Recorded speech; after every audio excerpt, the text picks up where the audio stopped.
So yeah, Komorebi, a lot of things became really serious last time.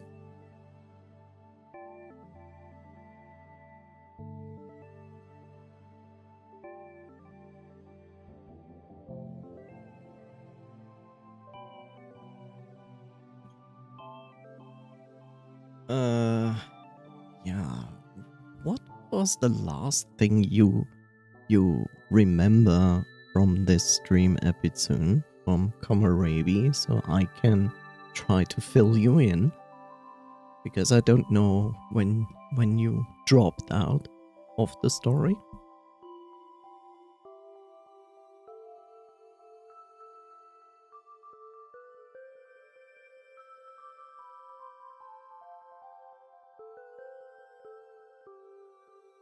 Bum bum bum bum. Wing. I don't know, it all blends in for me.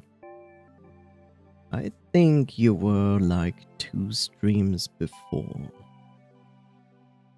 I think it was before the New Year's party. Okay.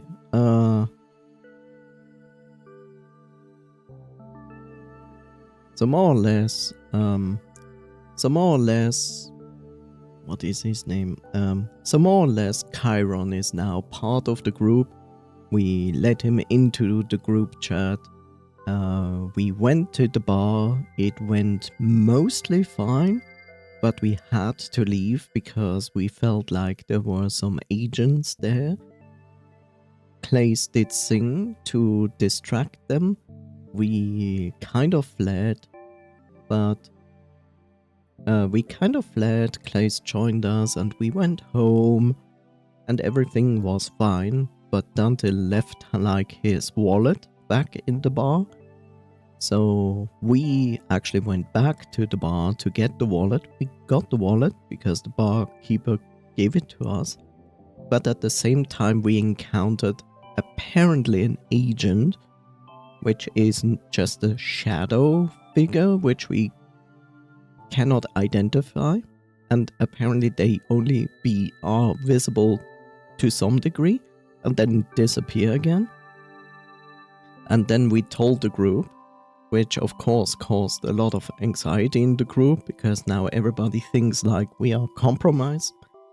And then we decided to stick together as a group, like everywhere. So when Taylor goes streaming, we go to his place, or when Isaac goes to work, we went to his workplace. And when we did that, literally there came like a message from Hermes?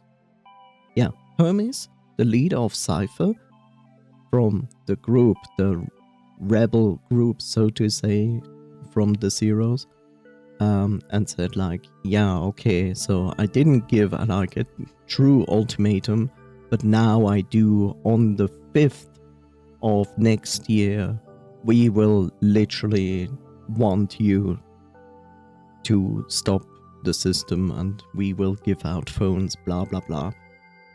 And at the same time, Clays also received a call and was away from the group, and we found that kind of suspicious.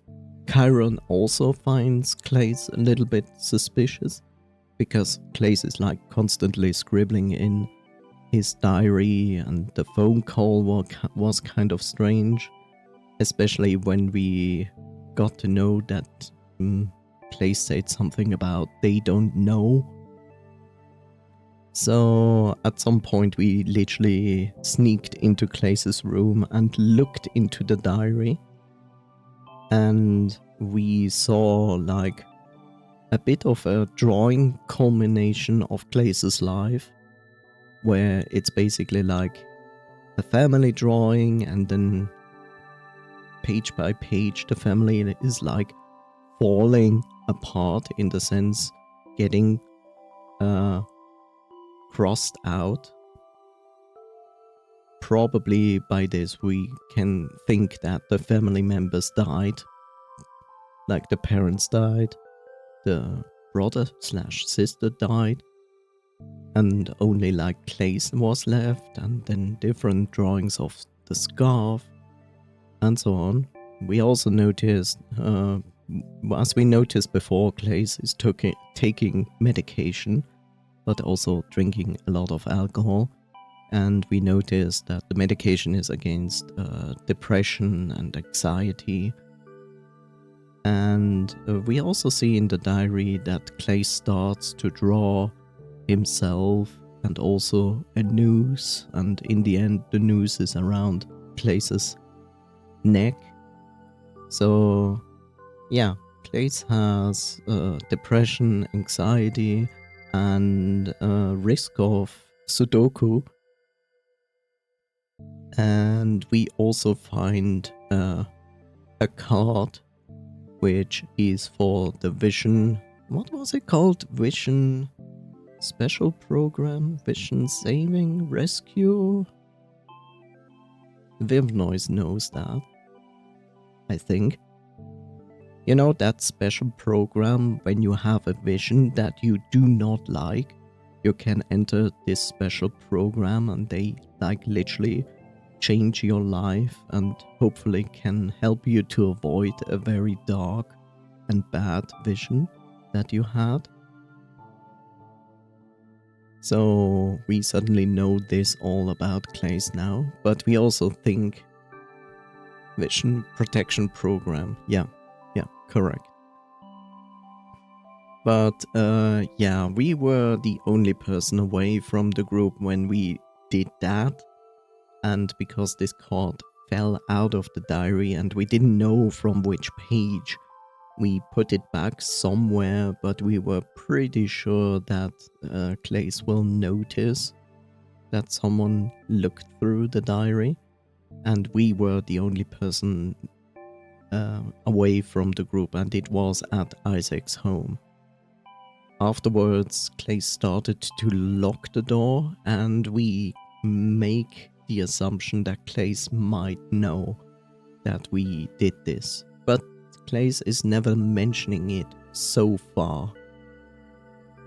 And then basically we go towards the New Year's Eve. We have the party, a lot of people join there. Everything goes well. We have like the 4 midnights. On each midnight we basically have like a dating night with 4 out of the 5 characters, which all go well, including Clays, who's also performing a song. And Isaac has a surprise with drones and light spectacles. And yeah, but then after the last and actual New Year's Eve at midnight, just a minute later, basically the news come in that actually one of the Zeros died from starvation, which actually 1 or 2, which were the parents of that child we encountered like twice in the plaza, and the child of course tried to feed them because the child didn't understand what happened, and it was all extremely tragic and so on. And yeah, later on Dante and Isaac had like some pretty serious talk about the whole situation. Isaac also told Dante that he's literally like the biggest fan of him. That's why he's like as well keeping him here on light rent and doing all the stuff, grocery stuff, so he can concentrate on writing. But they also talked about their own personal experience when it comes to Sudoku, and admitted that they also had like points in their lives where they were thinking about that. And yeah, that's basically that. And now it's the first day in the new year, and all we know is that Argus still haven't really reacted. On the positive side, other other people in the city actually now actively give food to the zeros because everybody was like not okay with this. It still happened that these 1 or 2 people died, but now the people are not afraid of giving food to the zeros, so they will not starve, because it's gonna be another 5 days before actually Cypher is gonna, the group Cypher is actually going to do something. And here we are on the next day. So that's a general roundup of the situation. So it's gonna be interesting to see where this is going. But also the game had a lot of indication of like it's going pretty strongly downwards from here on. I don't know, it just gave us a lot of indication of like it's not gonna be so pretty towards the end. So yeah, here we are. As soon as we all wake up, Isaac leads us to the convention center. Things didn't officially start until tomorrow, but people always assemble early. An extra day or two to mingle with friends was always an appealing prospect. Okay, come on, microphone. Wah wah wah wah wah. Wow, they really made the place pretty, huh? Yeah, way better than last year. Too bad we didn't have time to make costumes. There's always next year. The atmosphere around is one of denial. Not just my friends, but all of the con-goers as well. It's like everybody prioritizes fun instead of reality. The events that took place in the town square changed things forever. Not just in the fight between Argus and Cypher, but for the entire world. Anti-Argus protests were happening in almost every major city. And in Toronto, where it all began, people were given the Zeros food and support. As avoidable as this tragedy was, it seemed to open up everyone's eyes. I start to think about what Karen told me. The first person doesn't matter if an avalanche follows. Normally that would be the case, but in this situation it was a complete opposite. The complete opposite. In this case, the first person or people mattered more than anything. The Zeros that died would be etched into the annals of history. It's interesting how Zeros changed from red to blue in the text box, and we still don't understand what the nostalgia filter is actually doing in this game.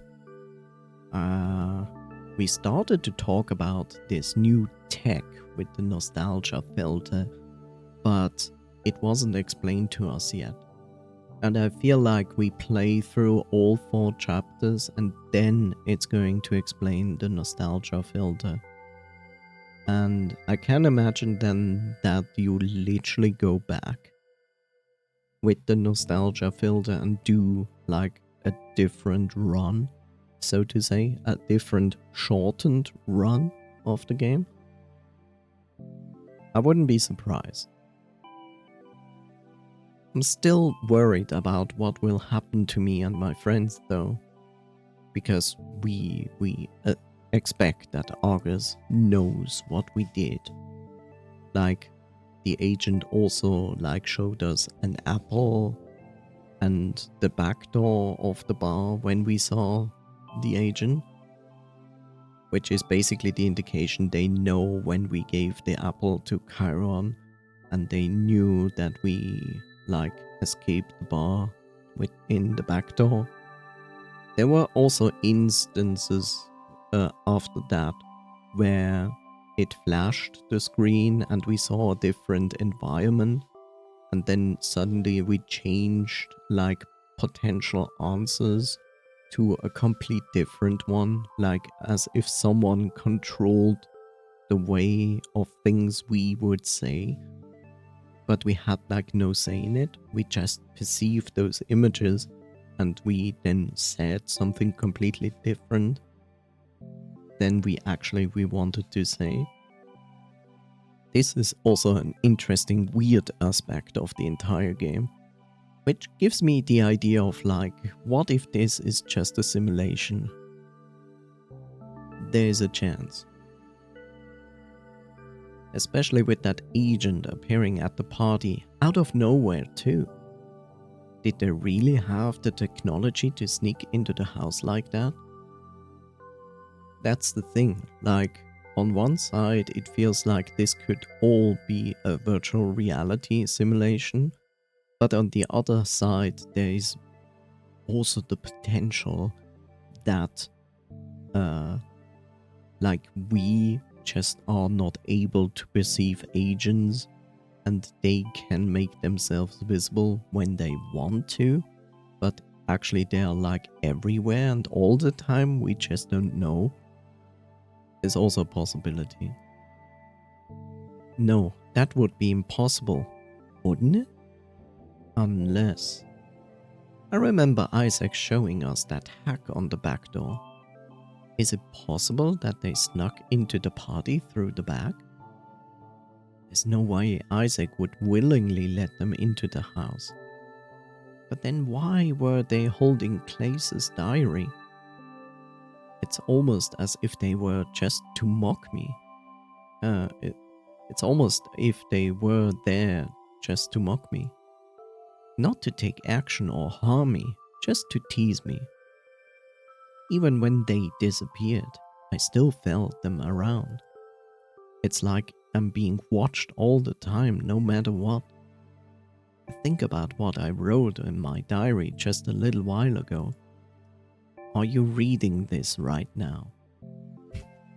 Which is funny in the context of me playing the game, because I read that letter and then it ends with this. Are you reading this right now? Which is funny because it goes towards me playing the game and I'm like, yeah. But of course, inside the game, we wrote this as, is the agent reading this right now? It's stupid, but at the same time, it makes sense. If they only taunted me with the apple, I would believe they just saw camera footage. But to have Clace's diary and know about what I did? That's different. There weren't any cameras in our bedrooms, I know that much. And they couldn't have been looking in from the window. Isaac's security encompasses the entire perimeter. We were dealing with something else here. Something that, if true, was a testament to Argus's skill. To be able to watch and monitor me without any sort of detection. Well, Delta? Sound good to you? I must have totally zoned out. What was that? Sorry, I was lost in my head. Oh, no worries. We're just talking about that bet in the group chat. You know, whether Clace would get recognized or not. Not exactly recognized. More like found out. I'm still gonna claim that I'm cosplaying as Clace. So if they buy it, then my cover remains intact. Come on, we got this one in the bag. Do we really, though? How not? I mean, look at how much money you're willing to bet. It can't be that much money. The snack bill from our New Year's Eve party. It's gotta be at least $500. What? You spent $500 on snacks? Like, not even the alcohol, just snacks? Are you insane? Close to 1,000, actually. What? How?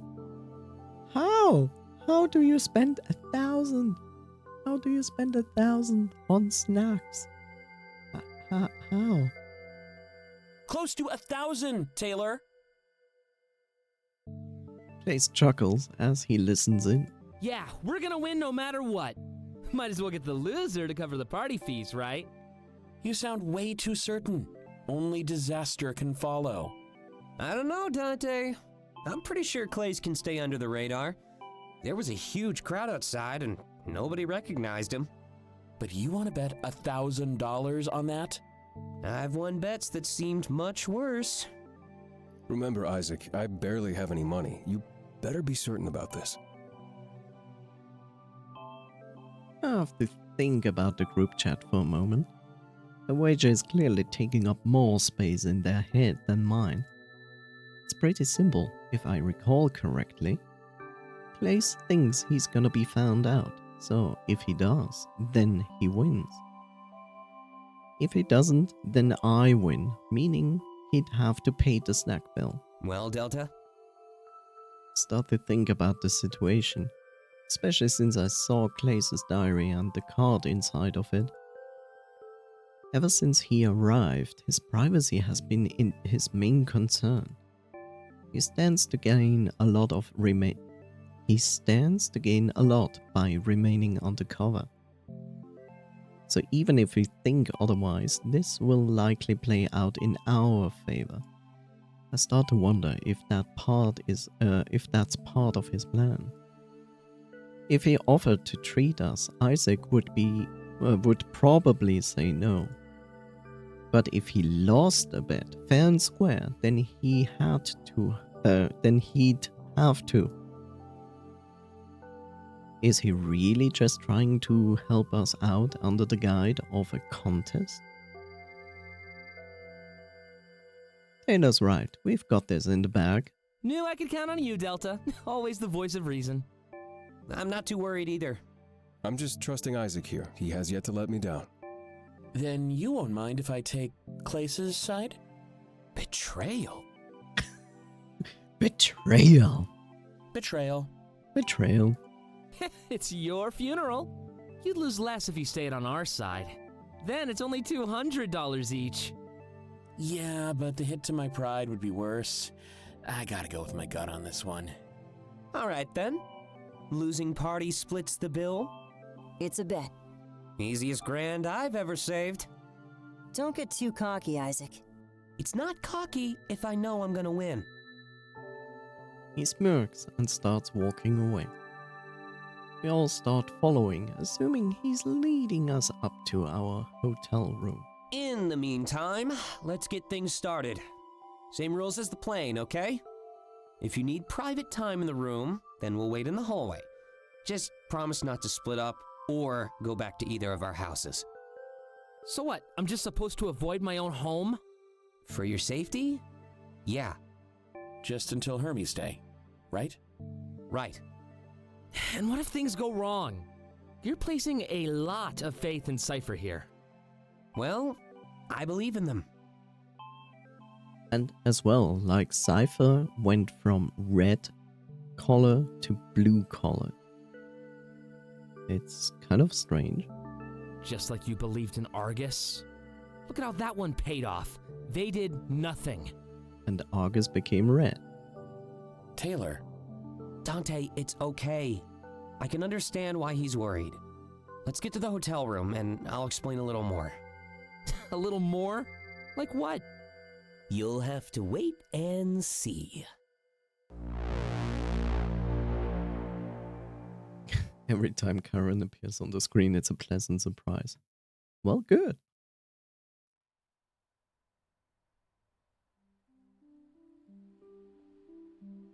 Well, that's a nice hotel room, if I ever saw one. Damn, son, look at this.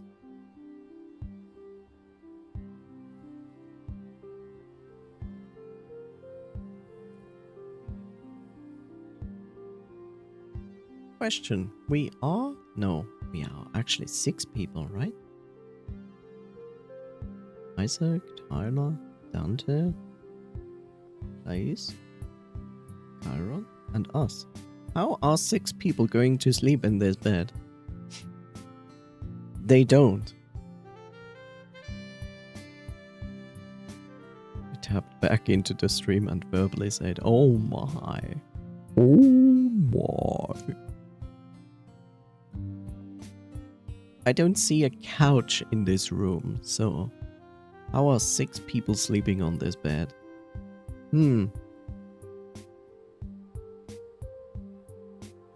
I can see space for 3 to 4 people.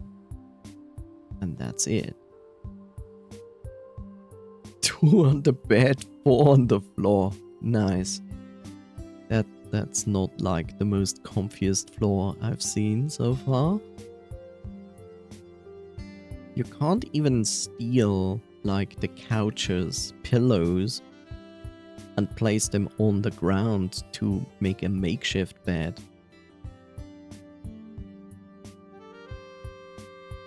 I can see almost all of Toronto, and it's truly breathtaking. I think I skipped the first sentence, I'm sorry. This is my first time seeing it like this. Too bad the circumstances weren't a little better. We all scatter about the room, check out the amenities. Only one bed? Couldn't you get a bigger room? What? You don't want to share? You don't want to share with 5 people? Share with 5 people is a little bit much. With 5 other people? Thank you, Taylor. Something tells me it wouldn't be the first time. And something tells me you were part of that. Smile. Ugh, that's not fair. And he just admitted it. 5. Right?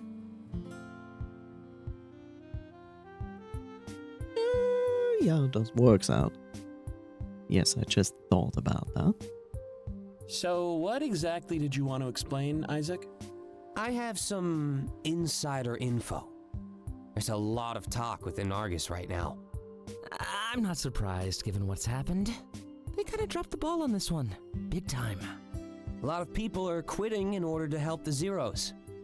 Apparently, they're starting to breach other cities as well. Isn't breach a harsh term? Well, it's just what Argus said in their communication. So they still see us as a threat then? It's all professional lingo. I wouldn't take it to heart. There's something way more important. And that is? The leader of Argus is coming out to play. Seriously? Seriously. In the town square on Hermes Day. I guess they want to be present for the revolution. And Hermes can still pull this off, right in front of the enemy? Yeah, that's a fair point. Security will be over the top. Oh, it definitely will be. In the town square, at least. But I don't think that's where Cypher is planning to act. You mean it's just a distraction? I can't say. How long have you known this exactly? Just a few days. Everyone in Argus was notified. That must have been what my counselor was so shocked about. He definitely received an important phone call that day. Why is the I so strange and important? So, I guess everything is lined up then. Survive for just a few more days and it's all over.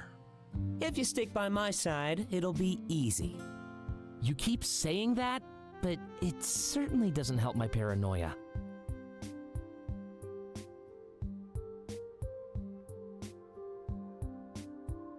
Isaac rubs the back of his head, clearly nervous. Well, this is where I have to come clean. There's, something I've been hiding from all of you. In reality, this is a virtual reality, and I'm a human. Oh, shit. Really? Yeah, and I'm not really proud of it. But we're at the finish line, so I have to come clean. You.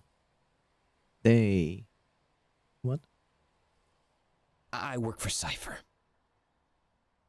Oh no, I would have never suspected that.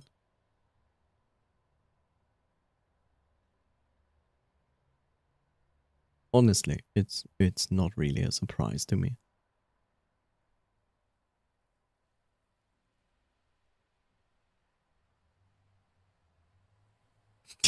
So many dots.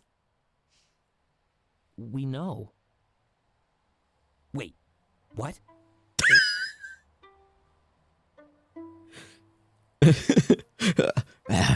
No. He's not really that good at pretending not to do this. I figured it was obvious from the start. I just thought it was one of those things we weren't talking about. Who else would have helped me like you did? Seriously? Even you, Delta? I would be lying if I said I was surprised. Which is the truth. Let's be honest. He scoffs. I had a big reveal planned and everything. You're really gonna take this away from me? Yes. Well, we're not taking it away from you. You suck at keeping secrets, so it's your fault. Dante is correct. How did you know? Well, nobody in the world knows who Hermes is, but you keep talking about them like you know them. Using words like his and stuff like that, you definitely know more than you've let on.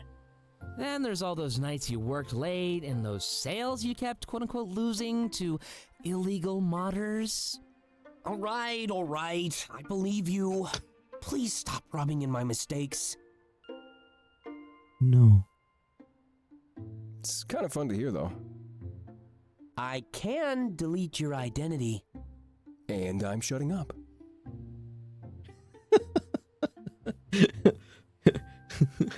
Obvious blackmail in front of you? It's more likely to happen than you think. He laughs and the atmosphere in the room immediately relaxes. So, now you know why I've kept saying it. You're safe by my side because my safety is essential. Essential how? It's not just coincidence that my interview is on the 5th. When everyone's eyes will be on the town square. You mean the distraction? I can't say any more than that. Just trust me. Please. Stick by my side and you'll be safe. If you stray away right now, things could go south. But what if we want to go east or west? Or south west? But that's also why I can't tell you all the details. You're free to walk away as long as you know nothing more. I can't risk having them interrogate you. You make it sound so horrifying.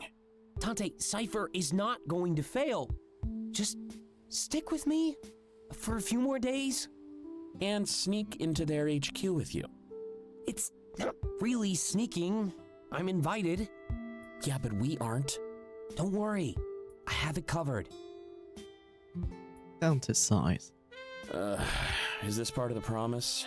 The culmination of it. Yeah. All right then. I trust you. The secrecy isn't helping your case, Isaac. Have you been in danger yet? Well, there's an agent after us. That's the thing, though. There isn't. Okay. What do you mean? Sorry, Delta. I looked through footage of the Wayfarer. I saw you pick up Dante's wallet, but nothing else happened. That's impossible. They must have altered the footage somehow. But I think this is a tough time for all of us. My mind has definitely played a few tricks on me, too. So, it's not like you did anything wrong. All right? I nod, but still don't believe it. Here's the other thing. Apart from my theory about virtual reality and whatever, there's also the thing that we imagine things. Which can happen. There is a possibility for that. We have to consider where we are coming from. and that this entire experience, past experience before we moved here, might have had a negative influence mentally and psychologically. There is the possibility there. So nothing bad has come of our actions at all? It would sure seem that way. Taylor stares at me, and I shrug. I'll go along with this, for now. I don't plan on going anywhere. Kinda reckon I'm here to the end. See? Then there's nothing to worry about. Look at you, Dante, saying things were horrifying.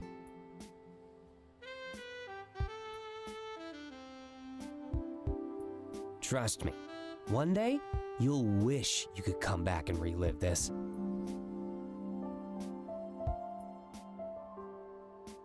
Come back and relive this? Look at this. It's all blue. Like, this is like foreshadowing of we gonna do this. Oh yeah, the few weeks where I'm terrified for my safety. The nostalgia is really laid on thick here. Nostalgia. Can we just have fun for the next few days then? I've got a panel to run, and I've got a lot to prepare. Yeah, as long as we stick close to one another. That means we'll be at your panel, so don't disappoint us. Always with the pressure. Pressure TM. I guess Isaac expected this true nature to be a revelation. But you can't really keep anything from your best friends, can you? Sometimes they know you even better than you know yourself. I definitely had a lingering suspicion, but it's nice to see it confirmed. A major piece of the puzzle was just locked into place.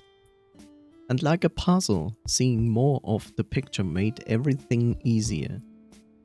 I'm baffled about the footage Isaac mentioned though. I was locked in fright, staring right at the agent in the Wayfarer. If that was missing, then the footage must have been doctored. So no matter what he says, I still can't guarantee our safety. In fact, now that we know he works for Cypher, our danger makes sense. We weren't an outside case like we thought. Isaac worked for the enemy. Is it okay if I have some alone time with Delta? I just want to talk to them for a few minutes. I don't mind. Everyone nods and looks at one another. Sure picked a good time to move, hey Delta? He smirks as they all start to leave the room. Isaac wanted to talk to me alone? Start to feel a bit worried. Just don't take all day, alright? I need to prepare for that panel. You got it, boss. One by one, they exit the room, leaving us alone. I look at Isaac and gulp. What was going on? Gulp. Gulp! Subtitles, please. Gulp! Gulp? Gulp? Gulp. My subtitles are a bitch. Yes, a birch. What? It changed it in Dinosaur Child? What did I do? I'm sorry. I'm very sorry. I have to see why it changed it to Dinosaur Child. I didn't even say bird. Okay, whatever. Whatever subtitles, just do whatever you want. Don't worry, Delta. It's nothing bad. You're just the one I trust the most. I'm a bit relieved at his reassurance. But I still feel bad for tricking everyone else. Tricking? Look, I've been playing a careful game for a while now. What to say, when to say it, fun stuff like that. It was clear that I had to stop holding everything back. He smirks at me. Still got a few cards close to my chest, though. What else could there be? Working for Cypher wasn't enough? I'm pretty sure I talked to you about this at the party. You know, how you might learn some more stuff.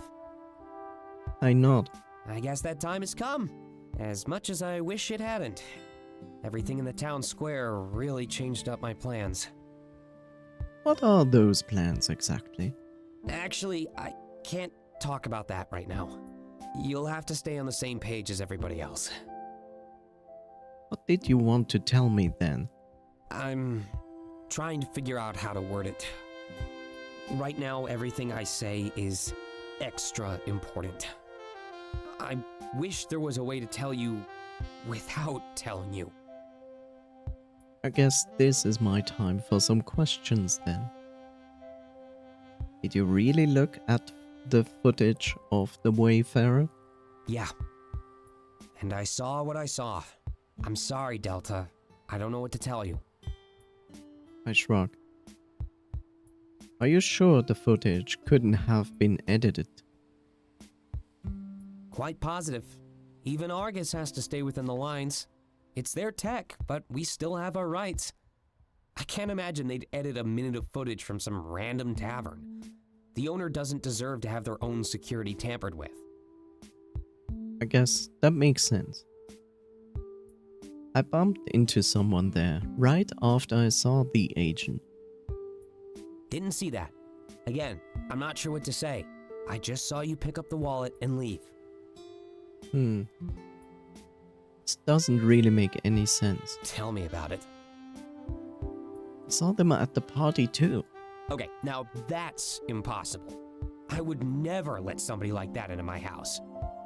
What if they snuck in? How? Didn't you take the security off at the back door? Yeah? They could have snuck in that way then. It still doesn't make any sense. Why crash our party? Well, you work for Cypher. I guess? But their eyes should have been elsewhere. From what I can tell, my misdirection worked fine. Misdirection? That report on the TV at work, I was certain they fell for it. What are you talking about? It was spoofed so it'd appear like it was live. I even used a voice changer and slipped up on purpose. Like a few hints about where it was being broadcast from. It was a trick so Argus thought they knew where our HQ was. Then I could take everybody to the safety of my own home. After the party, we planned to stay safe in the con crowd. Delta, I'm sorry, but what you're saying, it doesn't make sense. So, everyone at the party was Cypher? Yeah. Well, except for you and the main group. I needed a safe place to hide while Argus took the bait. But that's the weird part. They didn't. And you say there was an agent in my house? It wouldn't be just one agent, it'd be a swarm, a takedown. He stops to think, clearly a little annoyed at the situation. I'm just baffled at what he's telling me. He's Hermes? That was him on the TV? He gave Argus the ultimatum that led to the midnight deaths? The more I think about it, the more everything starts to make sense. Isaac seemed to know everyone at the party but never mentioned them before. They only mingled with Isaac and he was handing off briefcases to them. He didn't just stumble upon Cypher's blueprint then. He made it, and that means Chiron has been a test run all along. We're even more involved than I thought we were. It's all been Isaac. He places his paws on my shoulders and looks me right in the eyes. You know what I'm trying to tell you, right? I can trust that this isn't going over your head? I nod. His need for discretion is understandable. A vocal admission that he's Hermes could go very wrong very fast. Especially if Argus was listening in, like I feared they might be. Good.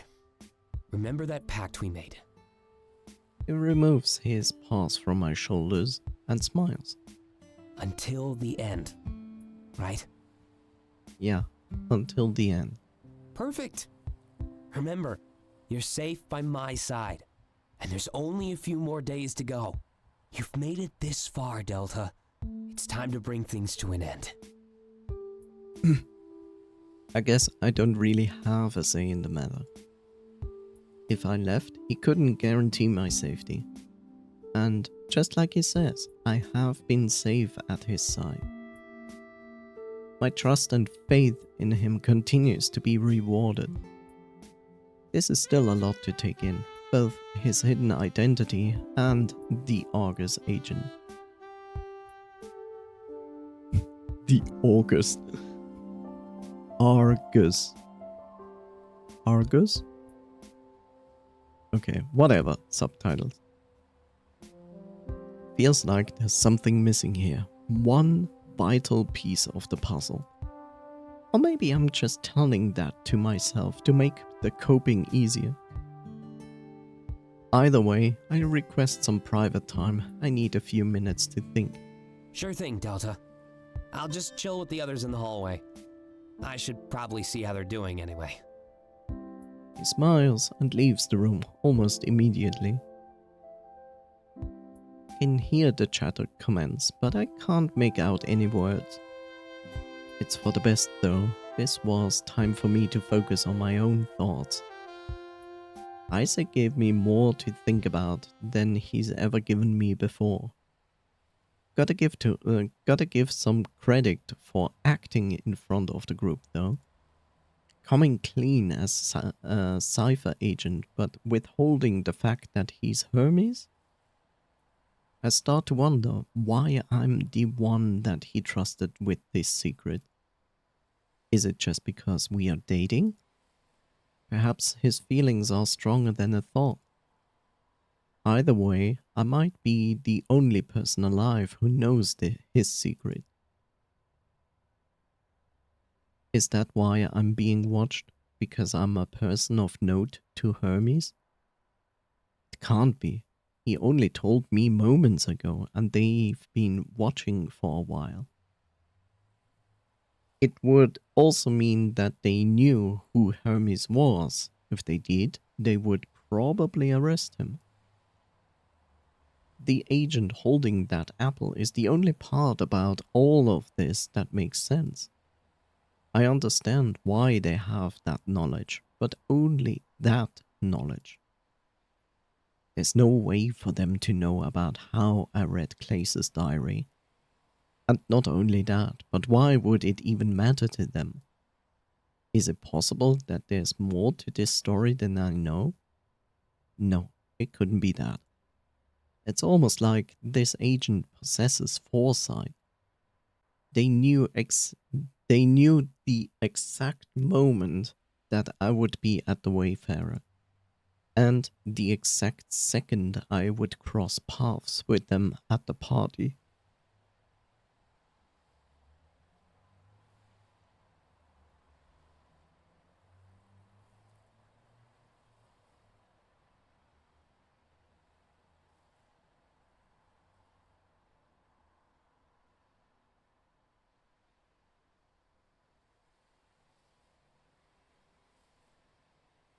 Sorry about that. They seem to appear and disappear without without a trace too. It couldn't be a figment of my imagination. It had to be something more. This feeling that I feel, it's almost impossible to put into words. I know what it's like to be watched. I subject myself to Argus's surveillance whenever I leave the house. We're all used to our privacy being slightly invaded in the name of peace. But this is different. It's deeper, like my very core is being violated. Like someone is aware of my thoughts and every aspect of my life. There's been a few moments where I feel like I've lost control as well. Like I'm just watching a movie or going through the motions. Almost like a dream, fragmented memories of semi related events. That reminds me of what my counselor told me: dreams, memories. Then there's the nostalgia technology that he mentioned.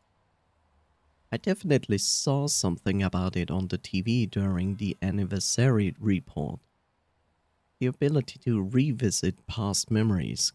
Could that could that be the key to this? As a society, we've always been obsessed with recording memories, first in diaries and notes, then pictures, and eventually videos. This new technology, at least in theory, is a natural progression of that. Could I be using that to revisit my past right now? No, that couldn't be it. I'm well aware that this is my reality and my present. But if we could revisit memories in the future, could we enter someone else's?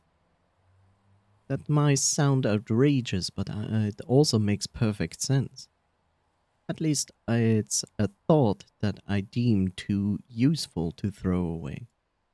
The technology may not even exist yet, but I could still make use of it. Every sight and sound around me could become invaluable evidence.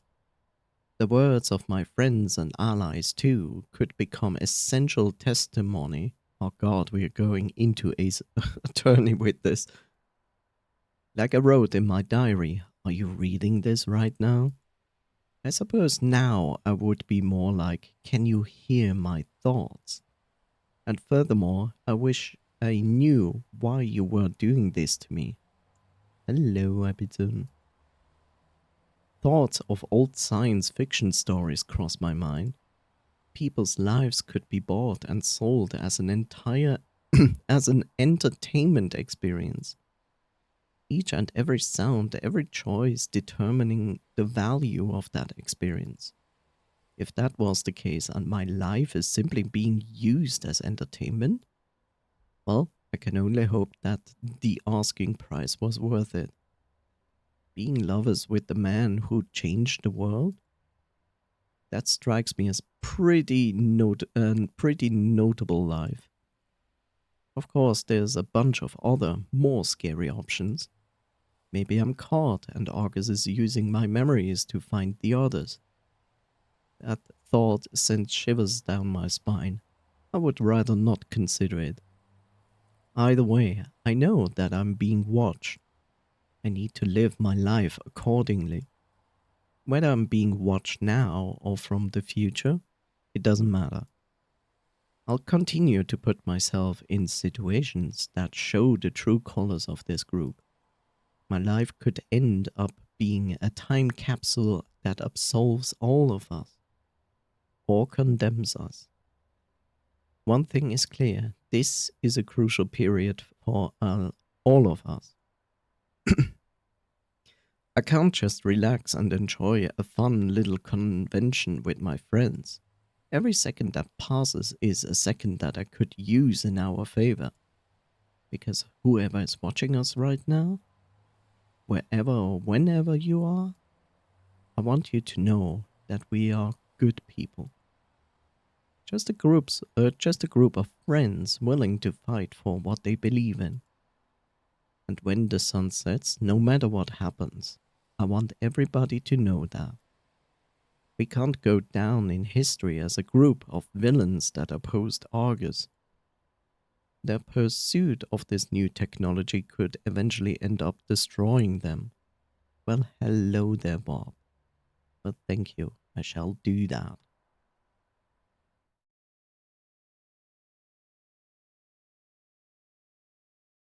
Also, cheers.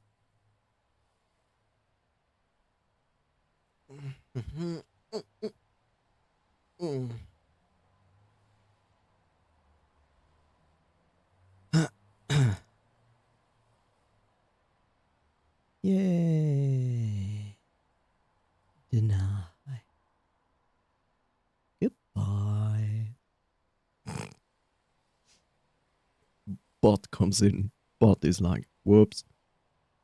Goodbye, bot. Enjoy. It's interesting. Wait a second. Is Seribot even here? Yeah, Seri is here. It's interesting. I guess you didn't see just now someone posting after my bot messages.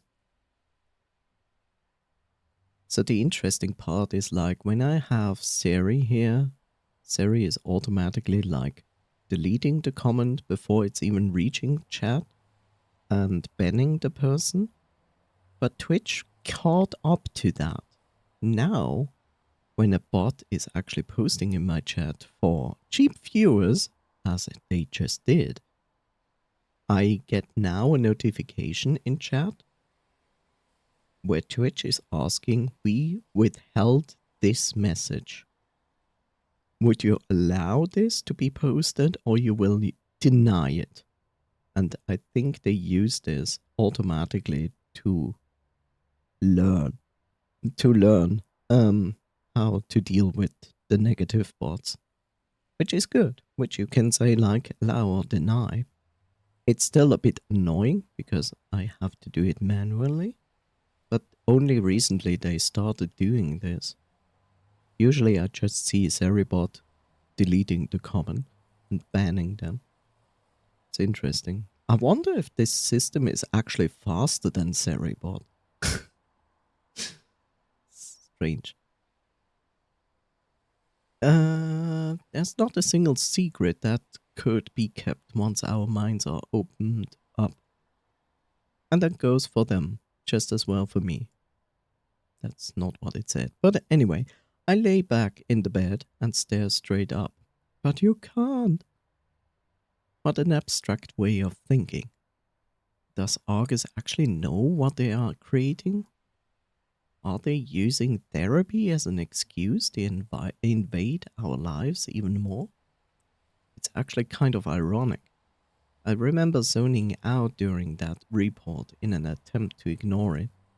I thought if there's one thing nobody can monitor, it's what I'm thinking. Pretty convenient for you that I chose that moment to gather my thoughts. Instead of grounding myself in this new life, I was actually grounding you. What? Whoever you are. If you work for August, this might not go the way you think. So I only have one thing to say. I hope you're ready to see this through to the end.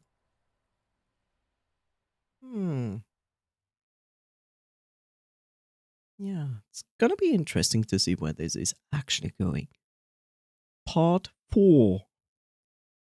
Stronger than hope. Basically everybody. Sorry. This is a Final Fantasy 13 joke. Welcome to the final fragment map. This marks the beginning of the end. Yeah. Enjoy the conclusion of your experience, and thank you for choosing Argus. Yay? Yay? Maybe? Okay, this is gonna be another therapy session because I remember that we literally said like, yeah, first day in the new year we're going to a therapist session, which is like the worst idea ever. The convention center hall, the hotel room. This, on the other hand, looks like we're going to play another session of Rebels and Revels, because this looks like the marketplace from Winds of Change, and then twice hotel room again. Interesting. Are you still seducing Tyler, by the way? Or is that a closed road for now? It seems you can date everybody at the same time, because, one second.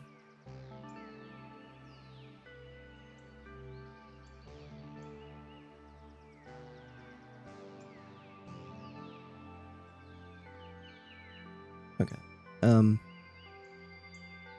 It was explained in the beginning of the game that polyamory is like more socially accepted in this world than ever. In this friend group, everybody seems to completely accept polyamory as a thing. When it came to the new Eve's Year thing, you could literally have 4 new Eve's Year, and each of those 4 you literally went on a date time with 4 of those 5 characters.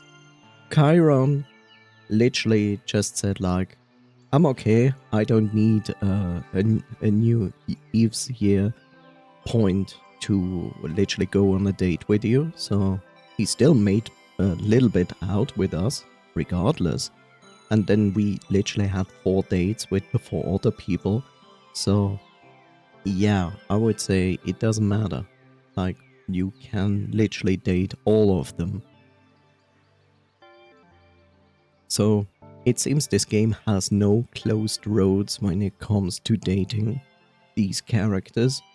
Everybody is there to date, as it seems like. So far, there has no indication of like closing out other characters from other people you're dating. So, seems everybody is game. So, are we still seducing Tyler? We do, as we literally seduce everybody else. I don't mind this at all, especially in a visual novel game.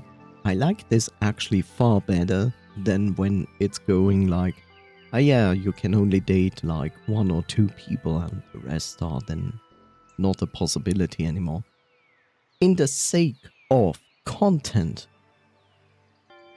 whatever you might think, but I like to see all the content when it comes to this, with everybody then being closed out, and feel like, oh yeah, you are forced to play from this save through this amount of the game to actually see the other content you have been missing.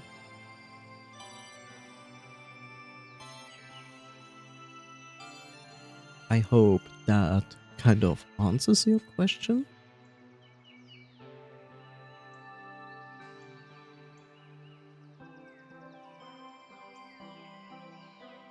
Which probably I just explained to nobody, because Ebitsune is not here anymore. Bro, I don't know. Regardless, I need a short toilet break, so I will be right back. Uh,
And I'm back. I know, Vilnos, you're here. It's just strange that Epitune asks a question and then literally leaves.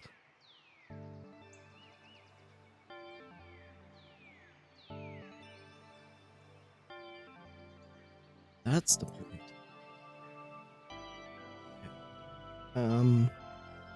Let's see.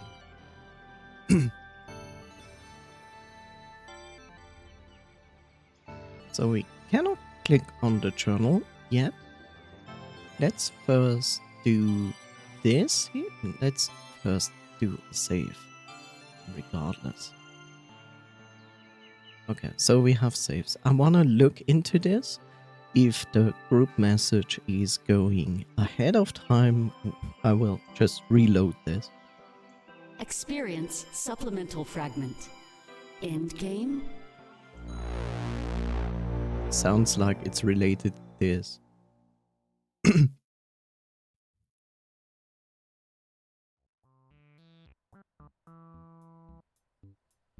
That's the next day. Hey, Dante. That is the next day. 1 second. So, when is this? Experience pivotal fragment. Final session. This should be on the same day, the 1st. The people we end up hating are usually the ones we love the most. It's partially true. Yeah, we're gonna do this first. Because this is still the 1st. Which makes sense. Everything feels so weird right now.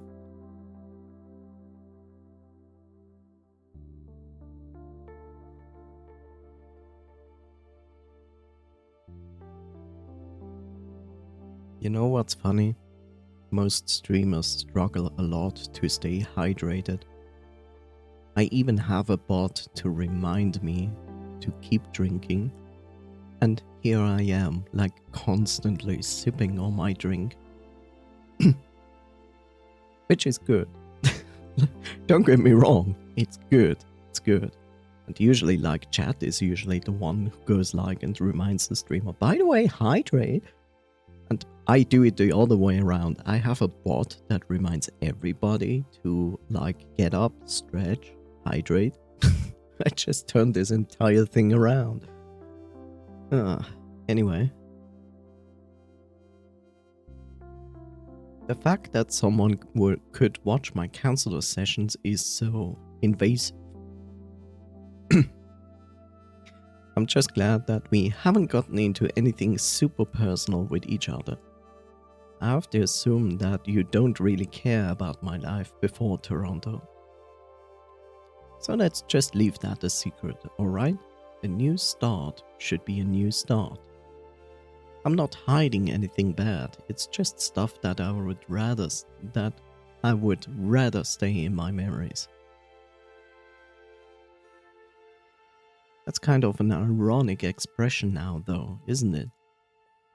Knowing that our memories could be viewed in the future changes everything. Even more so than the system in my opinion. That surface level of comparison. That surface level by comparison. You know, it's actually interesting, like how they changed colors from Argus blue into Argus red, and now the system is red. It's like an indication where the future is heading, where people are going against the system, against Argus. Now Argus and the system is the enemy instead.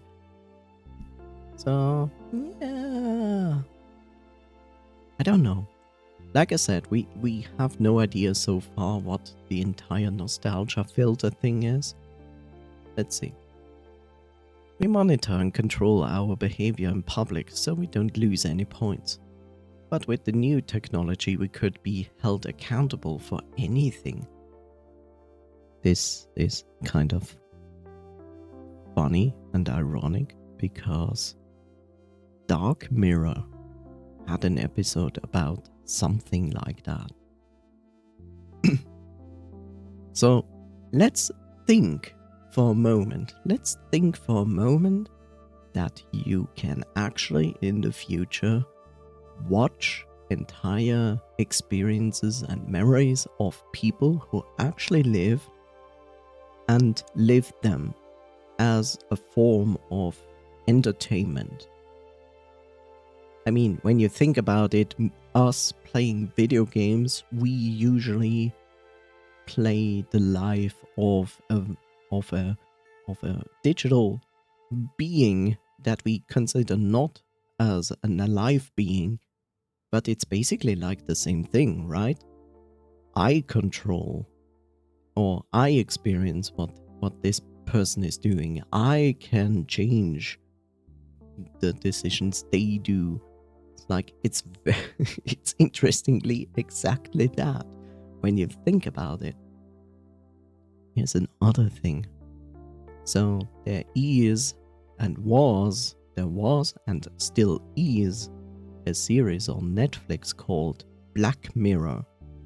And Black Mirror is a culmination of episodes from various filmmakers that created a take on a possible future of our lives, but in a very negative, strange way. It's basically a series about what if. What if our future would go in this direction? What if we had this technology? What if something like this would happen? And the interesting part is, in one episode of Black Mirror, they had basically this topic here as the topic of an episode.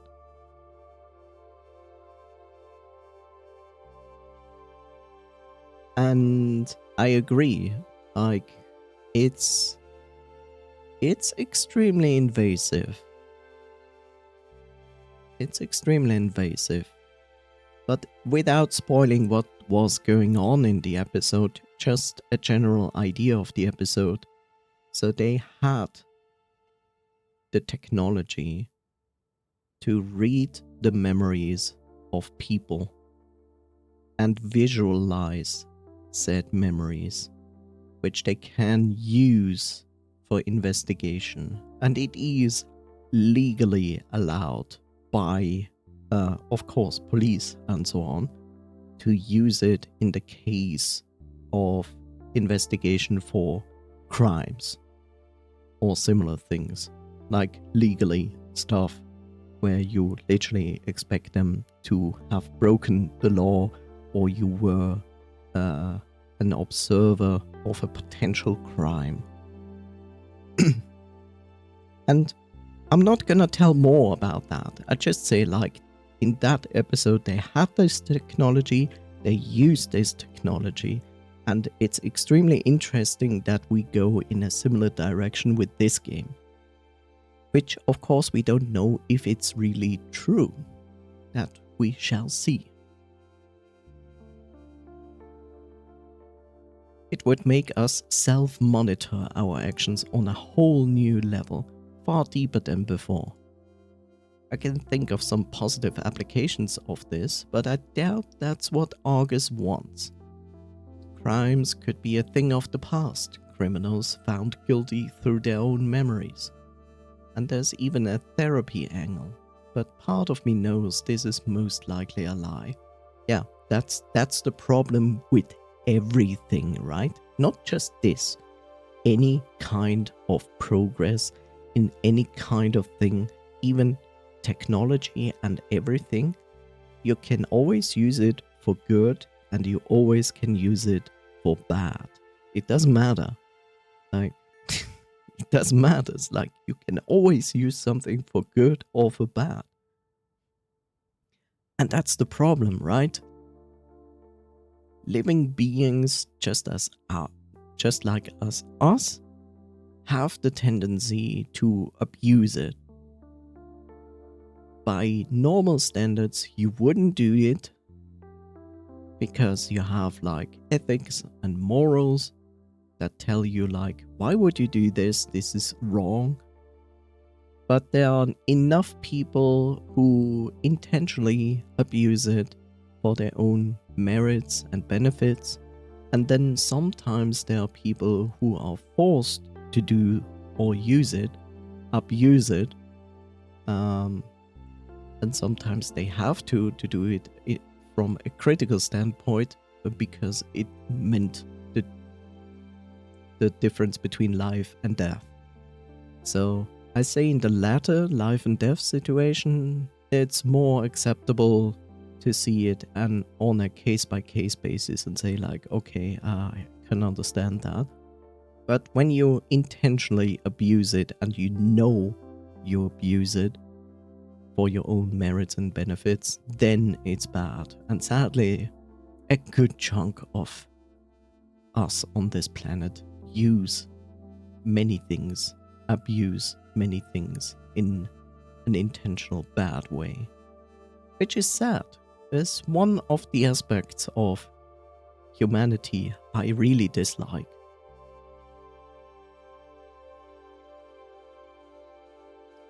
It's a new generation of invasive Argus tech, plain and simple.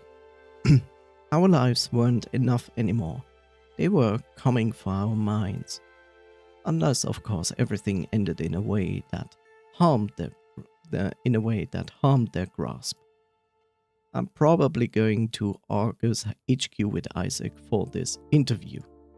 Anything I see or witness there could be used against Argus in the future.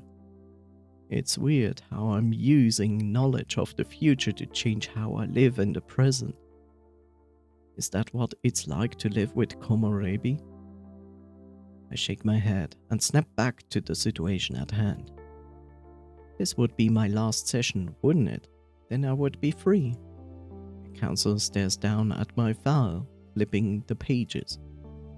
The sight of that folder is ingrained in my memory. Whenever I saw it, it used to fill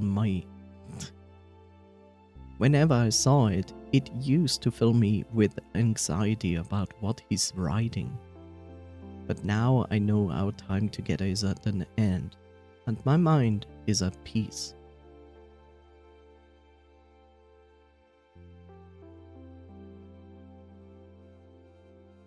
Wow. It's odd how much stress was gone after I changed the way I was thinking. This new perspective on life almost gave me a new reason to keep pushing forward. Of course, it could all be denial and a justification for my increasing paranoia. But I would rather not think about that right now. Well, I guess this is it, huh? It's been a nice few weeks, Delta. I'm proud of you. I'm proud of you, and mostly I see all those counselor sessions as not worthwhile, to be honest. I get it why, but I nod and smile. Most people struggle when they try adapting to a new life. As romantic as a fresh start can be, the reality is pretty harsh. You've stayed level-headed, though, and made the most of it all. He flips through my file, looking over his notes until he reaches the last page. Scribbling a few notes down, and he then looks up and stares me in the eye. Honestly, there's not much else to say. The final step is just your consent and your signature. Not a signature? Just a conclusion of the paper trail that we've started together. Nothing invasive. That is, if you're ready to be cleared. Right. I guess that's the big question. If I'm ready to be cleared. I know that I can't open up to him about everything. It would incriminate all of us. But if I was honest about how I felt, he would probably keep me as a patient. I mean, feeling like I'm being spied on from the future, living my life like there's someone else in my head. None of that would land me well with him. I know it. It rubs me the wrong way to lessen the importance of my mental health. But I also know that Isaac can change the world as long as he's not caught. This has to be for the greater good kind of thing then. I gulp. Delta, Yes. I was asking if you consent to the clearing. Then we can get that form out of the way.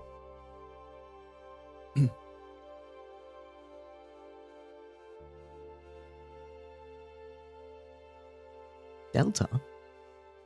Delta? Delta? Yes, Delta, that is who we play. Delta? I consent. Oh god, this makes me remind of a specific picture. Hi, Coffee Siphon. How are you doing? I guess by consent he means to declare that my mental health is good. I'm okay. I'm okay.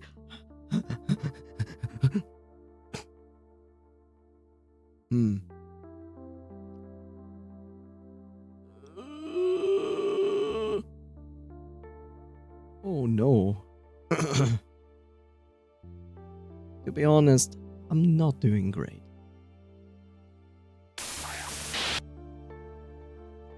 Aha. And here's this again. This change. We wanted to say this, and now this happened, and now I can only choose to be honest. I'm doing great.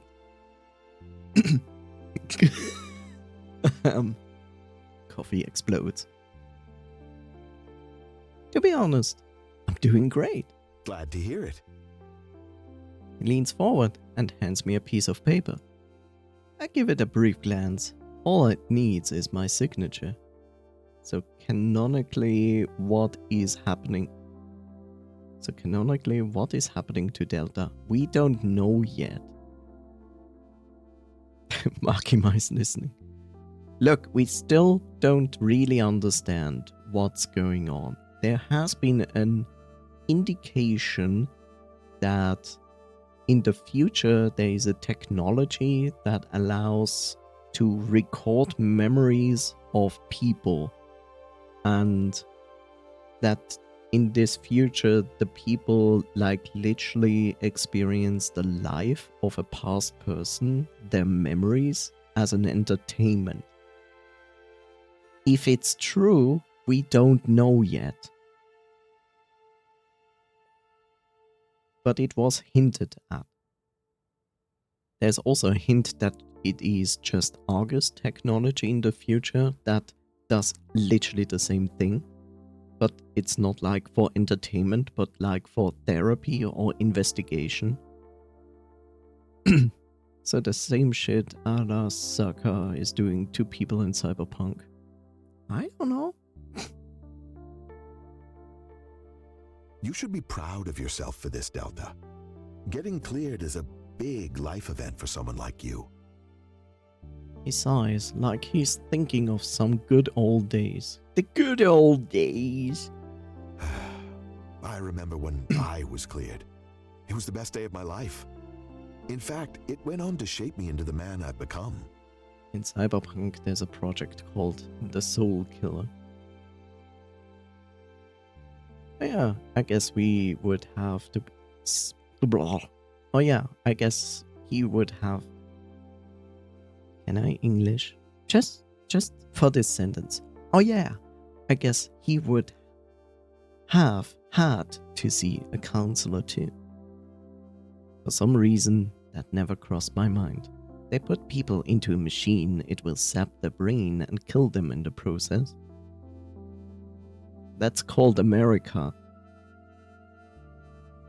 Your counselor inspired you to pursue this career?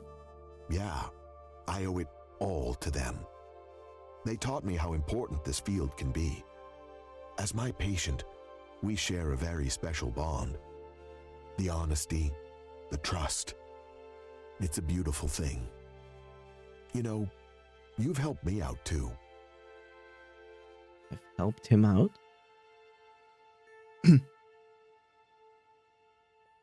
But before killing them, it copies the people's conscience into a brain chip. Basically everything in the brain. Man, there must be a lot of space on that small chip. Future. How exactly? It's the resolve I sense in you, Delta. In a position like this, you rarely see the best side of people. My sessions with you have been a breath of fresh air. It can be a massive burden bearing other people's problems. Sometimes we care so much for them that we forget about ourselves. You've been a gentle reminder, if I had to put it into words. Gentle reminder, huh? You know, ever since I arrived, everyone is talking about how I shake things up. And the chip will be used to insert into another body, and it will slowly override the current body's conscious.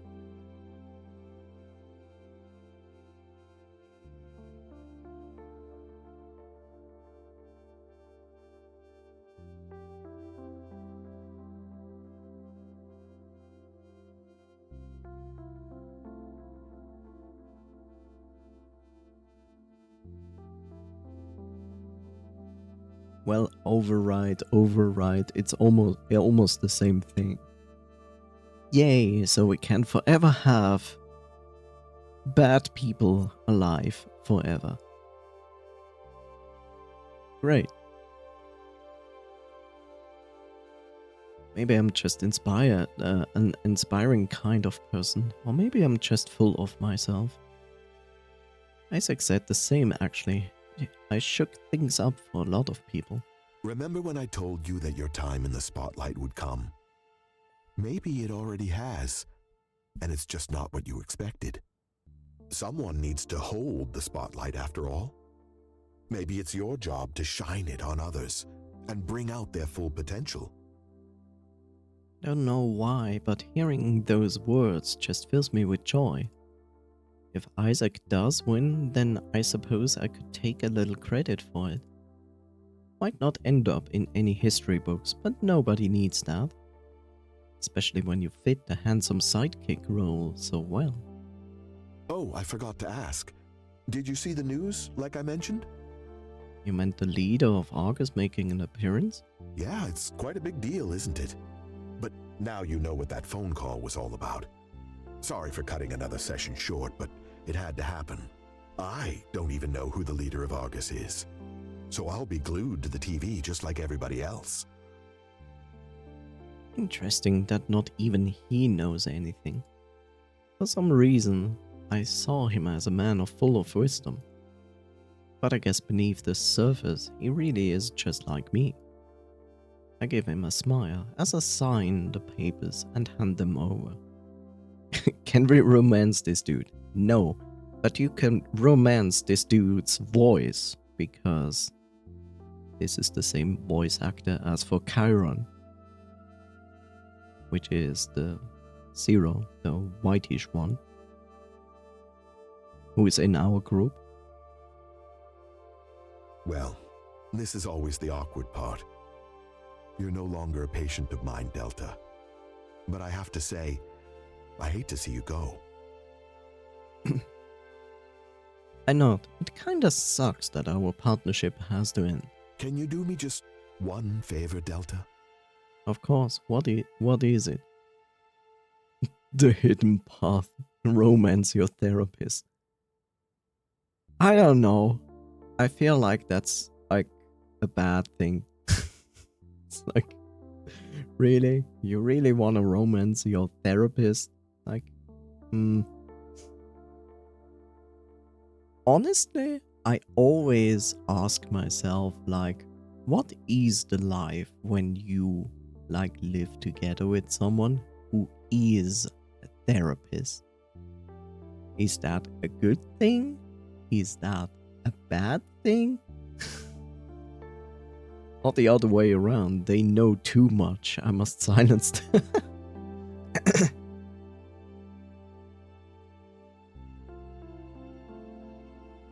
I really wonder how that is. I wonder if there's a video about that on YouTube. Like, having, like, take therapists, right? And these therapists have partners. And then it would be interesting to hear from those partners how they perceive the therapist partner in comparison to previous relationships they had with other people. On top of that, add children. How do, like, on top of that, add children, but children that are now already adults. What was their experience in the family from the therapist parent side? That would be really interesting to hear about.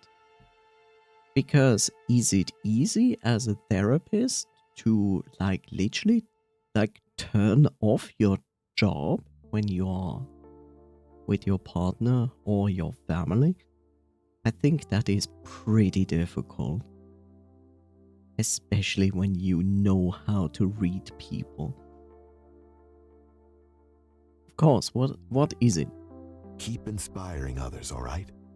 If you uplift the right people, you could end up changing the world. Oh, don't worry, I'm gonna do that in 4 days.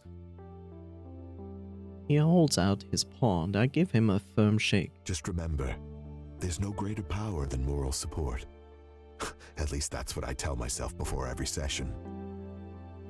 He smiles and releases the grip, as if that was the perfect thing to say. I thank him for everything and leave the office one last time. It's a bittersweet finale, but I'm left with a feeling of hope. But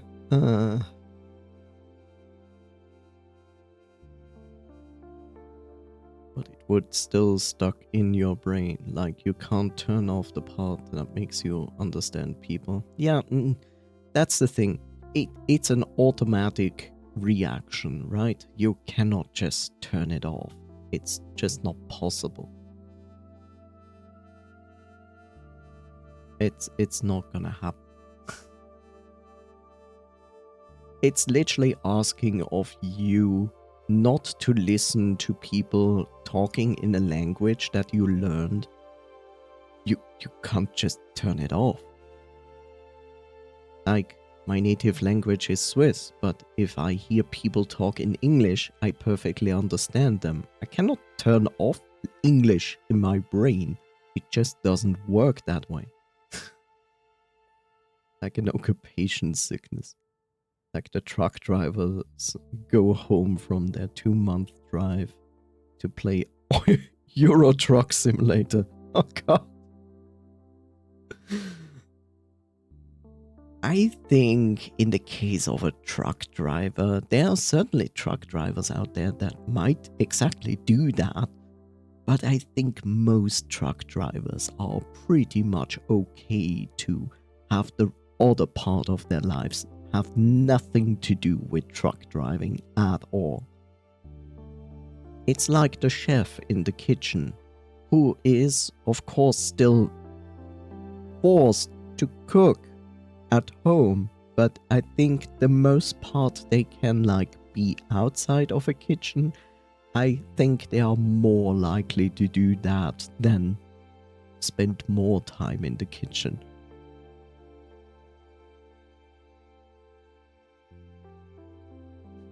It definitely casts a light upon one of my darkest hours. Perhaps I would make a good counselor one day too. Especially if I keep inspiring those around me.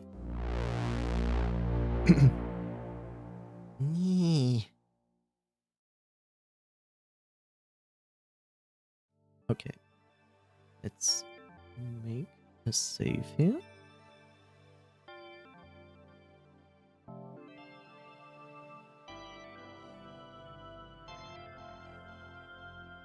I work as a cook in the kitchen, but as soon as I clock out, I can suddenly burn water.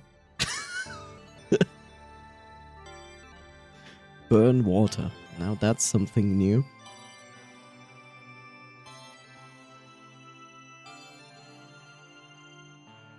I mean, you work as a cook in a kitchen, but you're also, I assume, forced to make specific food items every day, which do not encompass everything when it comes to cooking. So if you just learned to do cooking in the kitchen and make, like, let's say, junk food, then you can still fuck up making spaghetti, right?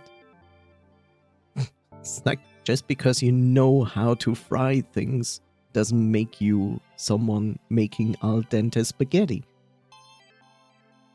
The routine is burned into my mind now. Yeah, that sucks. Look, to some degree, yes, it sucks if a routine is burned into your mind. On the other hand, look at this point, it makes you more efficient.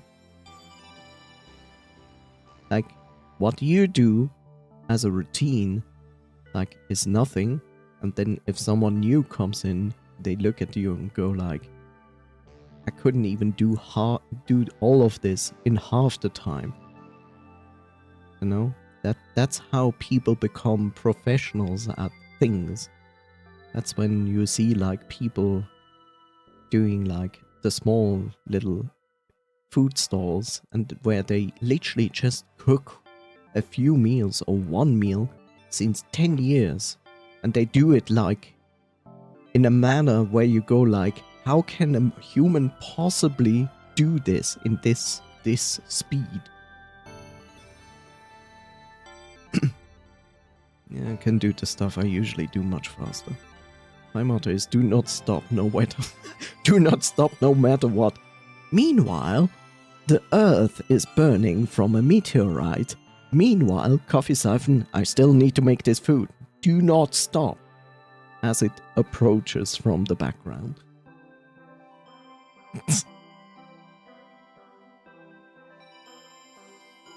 Okay.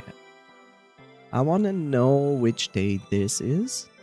Experience pivotal fragment. Line con. Yay, Line Con. Everybody who went ever to a con knows Line Con. Line Con is always the first boss in every convention. I just want to know which day this is. Be yourself, your time in the spotlight will come eventually. If I stop, I will keep pulling on me. I will keep pulling on me harder. So this is the next day. Okay, let's do this fragment. And then we can go into the group chat. People won't stop coming in no matter how tired I am. Yeah, because that's how it is. Sadly, that's how it is. But you're a person. You're a cat. You have limits. You only have so much battery. You only have so much battery, and then you have no battery. And someone else has to do your job. I am immortal. Witness me, I am infinite. Ah. Coffee has now become Vilnoise. Coffee, you are now wolf. I'm sorry. You transformed from cat to wolf. You just made it official yourself. Good job. You stand in the line, waiting for it to move, but it never moves. It's definitely frozen in place. I wonder what the holdup is. From cat to explosion. From cat to wolf to explosion. Back to wolf. Explosion is my gender now. Is explosion also your pronoun? Or is it X? It's definitely frozen in place. I wonder what the holdup is. Aren't we asking ourselves all that? Like, all you have to do in LineCon is literally go to the desk, read the paper they're gonna give you, sign it, receive your package, your bag with goodies and lanyard and whatever, and then you go. Okay, don't forget you also have to show your ID. They're gonna check your ID, they're gonna give you the form, you read the form, you sign the form, you receive your stuff, and then you move. I never understand how line cons keep not moving. It's the worst. It's the worst. You know what you learn from LineCon? The thing that you learn from LineCon is A, you have the time and the money to arrive at least a day early within the limits that the con allows you to arrive early, because then you don't have to do LineCon, or at least you have only a small LineCon. Secondly, if you can do that, and you do survive this, you can arrive late, aka half a day later to a day later after the con starts, because then you can literally go and get your stuff instantly and skip LineCon.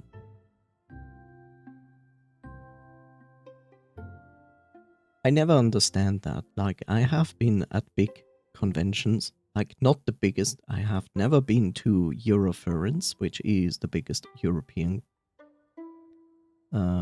convention.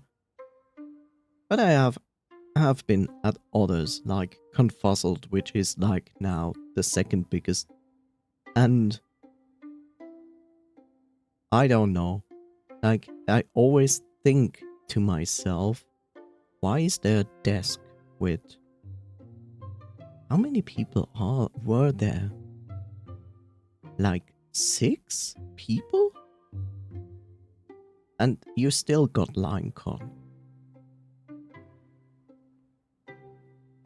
At this point, I ask myself, why don't you double that? I mean, you already know there will be so many people there. Just double that, and then LineCon becomes more manageable.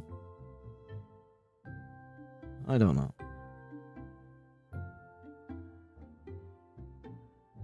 It's really one of the most boring parts when you go to a con, like just standing in line for at least an hour in the very best case. But imagine 1.5, 2, 3 hours. And it's just like, why? Why is this? FBI, please don't put me on your watch list. It doesn't matter, as long as you don't go to the USA, then it doesn't matter if FBI puts you on a watch list. Why, God, why? It's definitely frozen in place. I wonder what the holdup is. Great. The con is gonna be over by the time we register. Yes, that's the first thought that always comes to mind. You don't get a special pass? Aren't you hosting a big panel? Yeah, that is surprising. Though people with a higher entry tier than others who support the con additionally with more money, they just get a special lanyard that indicates that they are doing this. But they don't get like special treatment with a special line. Did they? No, actually they were, I think, one line. I think one specific line was only for those people. But even then, you get LineCon. As long as I don't sneeze on federal grounds, I think I will be fine. I agree. Yeah, but I don't think they care. Besides, that'd be way too easy to take advantage of. Is it?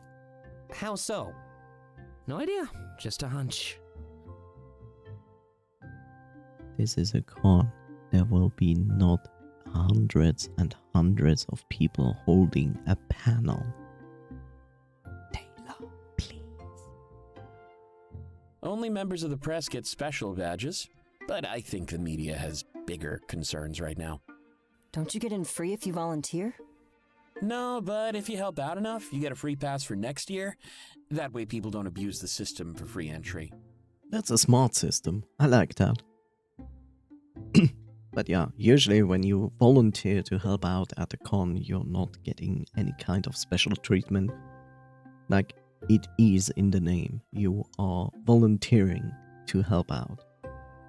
I did that at the con. It's nice. It's like a drop-in, drop-out system. Like when you're like having nothing to do and you want to do and help something with the con, you go like, hey, you need some help with anything?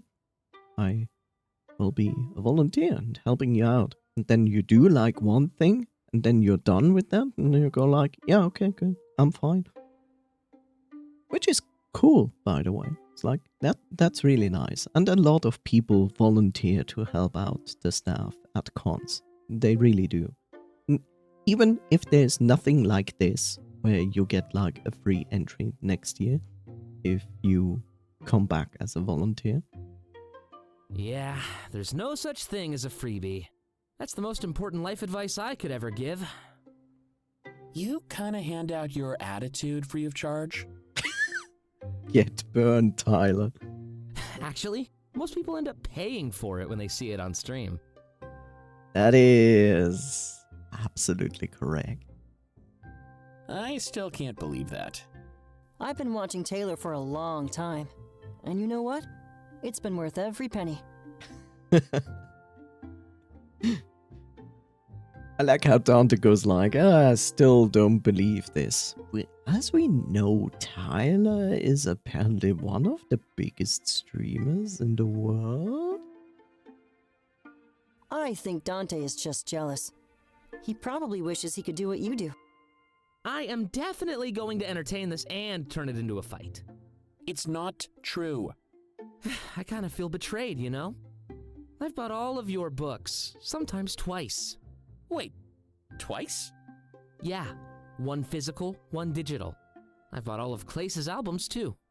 I like to support my friends, not insult them. That is definitely incorrect. Besides, I support all of you too. Gifts of your own novels don't count. It's the thought that counts. He has a point, Dante. Taylor doesn't hand out free subscriptions to his channel. And Clace hasn't given us copies of his albums either. Now that's a way of saving money. Deny. Question, Coffee. Did you just see this bot? I'm curious.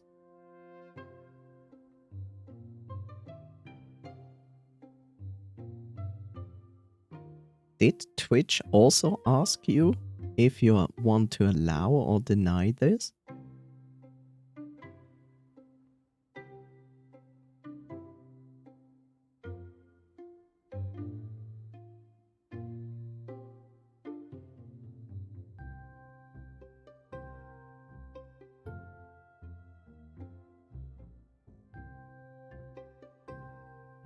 Coffee. Did you see their posting and then Twitch asked in the top right corner, allow or deny?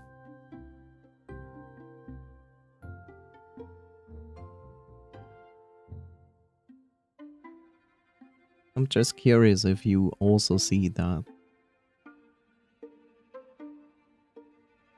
Yes, it did show up. It's strange because it was in my chat and you said like you denied them, but I also denied them. So it's strange, why do I see it when you took action with it? That's a bit strange. I mean, it's still a better feature. Usually Cerebot would call it first. Yeah, right?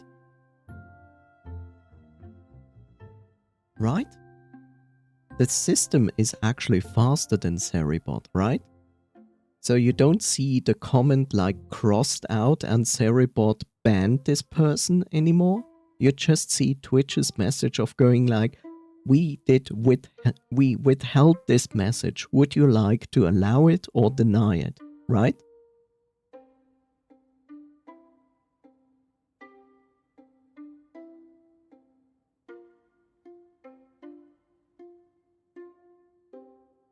I'm sorry, people. This is important.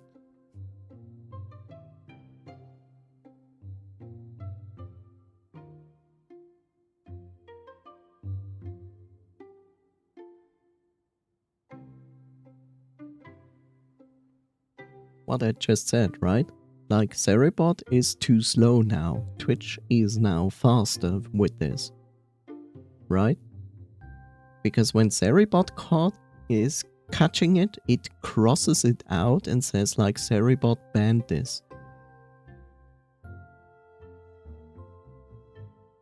You don't see that anymore, right? What Seribot usually is doing?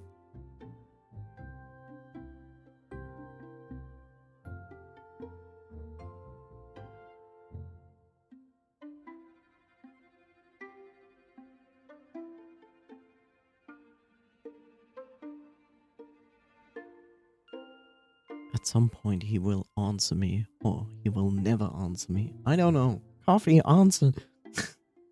Don't talk. Don't talk apart from the actual question topic. I need you indirectly answer it.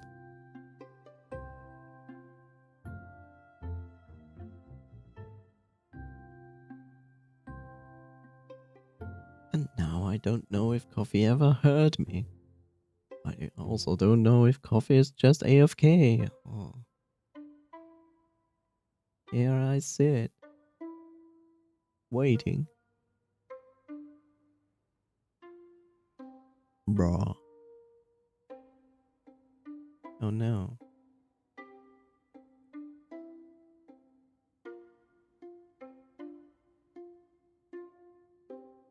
Bruh.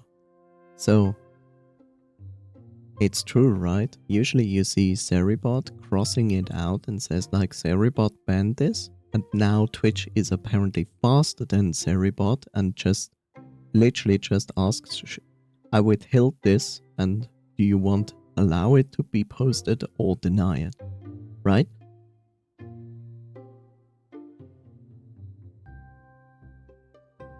Yeah. It's very interesting to see. Like, it's good. It's good to see. It's just weird that you and me both see this pop up from Twitch, and yet you seemed to have reacted to that before I did. And yet, what would happen if I clicked allow and you did like deny? Because I don't see what you are doing as a mod. Well, thank you, Bob. Shall do that.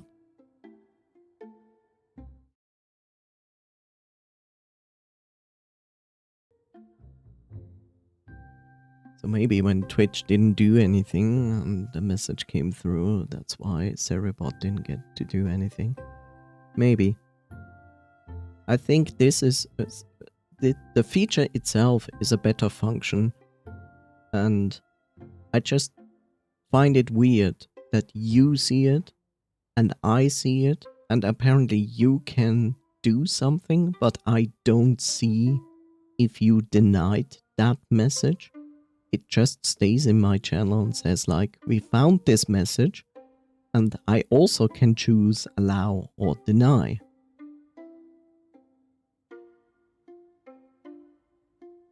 Yeah, that's the next question. What happens when there's a spam of that? I think when there is a spam of that, then Seribot is gonna take over. Because when I was bot raided for follow bots, Ceribot instantly locked everything down and banned everybody, like in 1 second. Like instantly. I think Twitch might not be doing that with this function.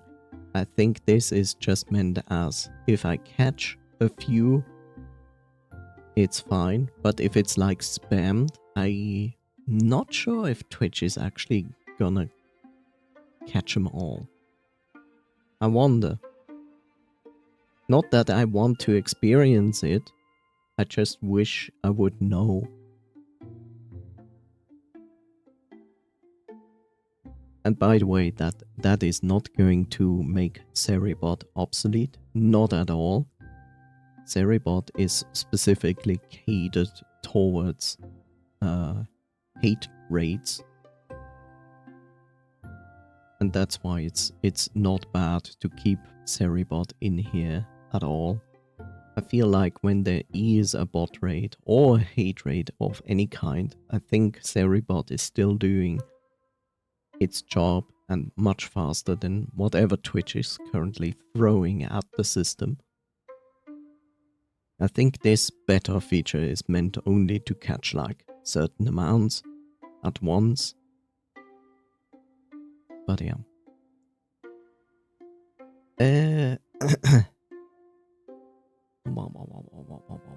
I just enjoy sharing my work with the people I care about. Conveniently during birthdays and milestones, it seems. Hold on. Delta's always the voice of reason. Oh great, now it's my choice.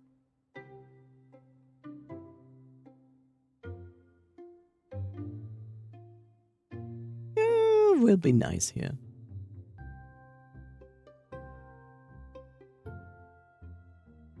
You're being too hard on him. He's just proud of his work.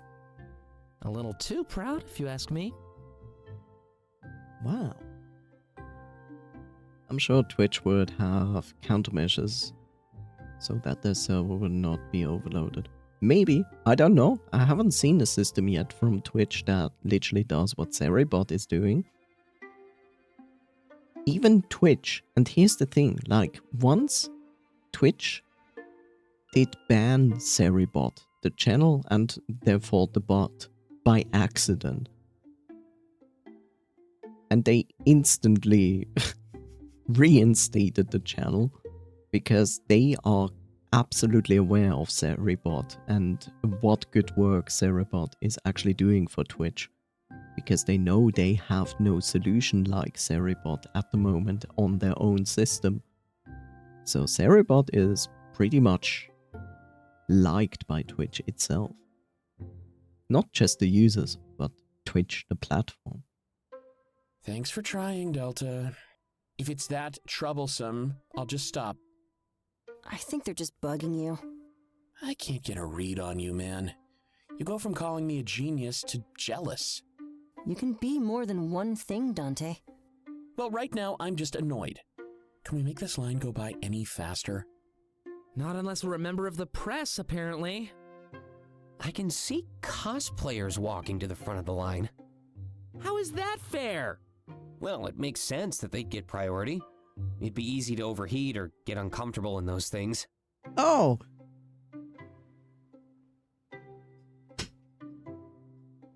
So that's gonna be our solution for furry cons. You just suit up and go into LineCon and then you get like priority access.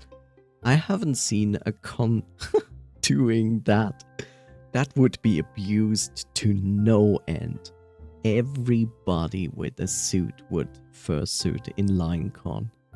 Everybody. Like you would even go to other people who are already through with LineCon or not yet in LineCon and would ask them to borrow their suit.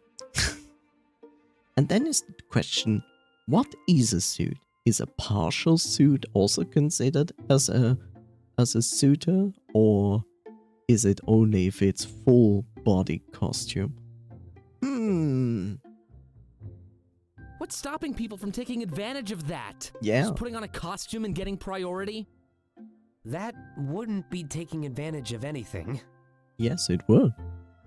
I'm just being miserable, Isaac. Hey, maybe I can skip the line then. How? Remember that wager we had? I can say I'm cosplaying and see if they believe me. Holy shit. They could. But this is an anime con. Why would Clays be considered cosplaying for an anime con when they're cosplaying a pop idol? There's no way they'll believe that. Why'd you side with me then? If they don't, you'll be losing $500. Oh, there it is. Instant regret. We get to save $1,000 and watch Dante lose? This is shaping up to be the best weekend ever. Why are you such an ass, Taylor? Stop it. Do you think you can pull it off, Clace? I can try, yeah. At the very least, it'll help pass the time. Fair enough. Gonna die of old age before this line is over, I swear. You're like 12. Okay, I'll take that back. You're like 16. You're like 16. Okay, I'll take that back. You're like 18. You're like 18. You will not die of old age. For you? That's not too far away. Jesus, Dante. Why? Dude, I'm 23. He's 23. Oh, cute. He's 23.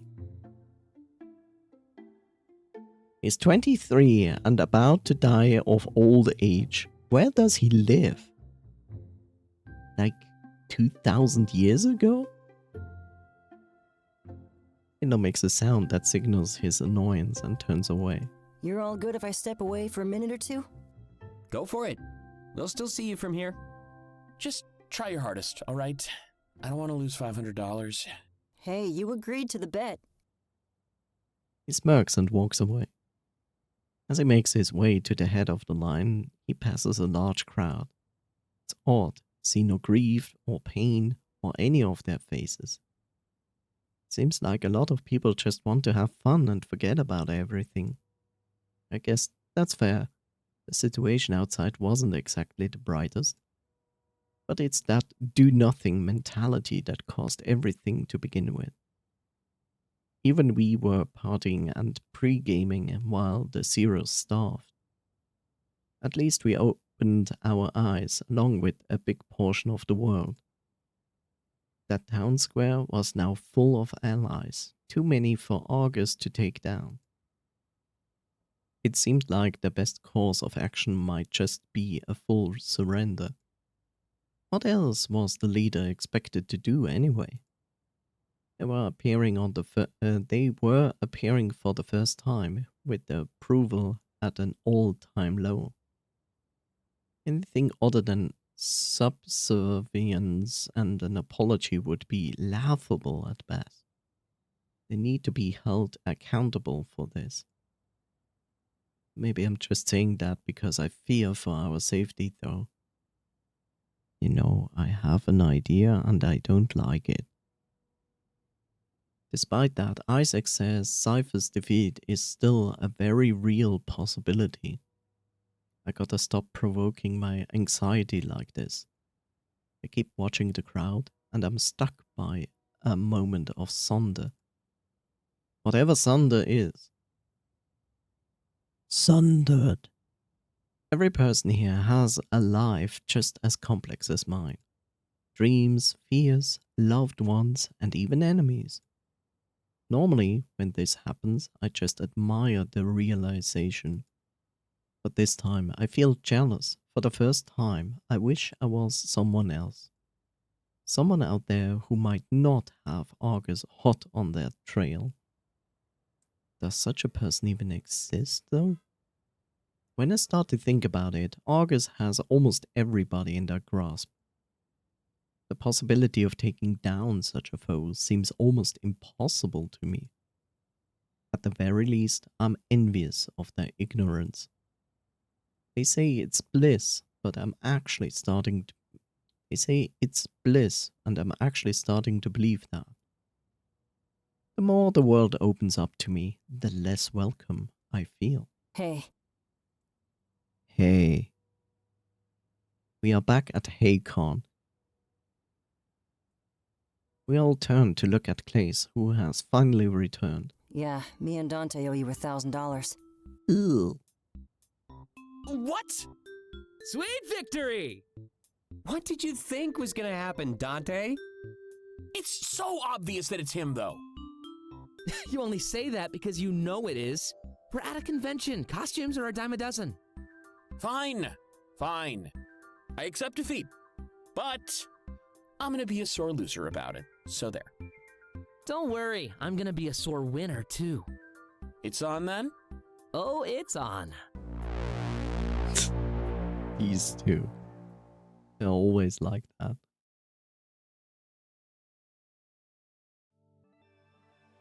Okay.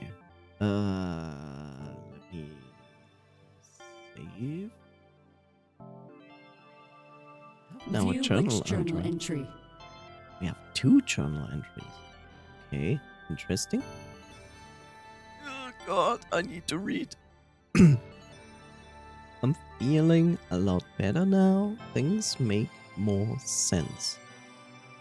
In the clear, I don't really understand what's happening to me.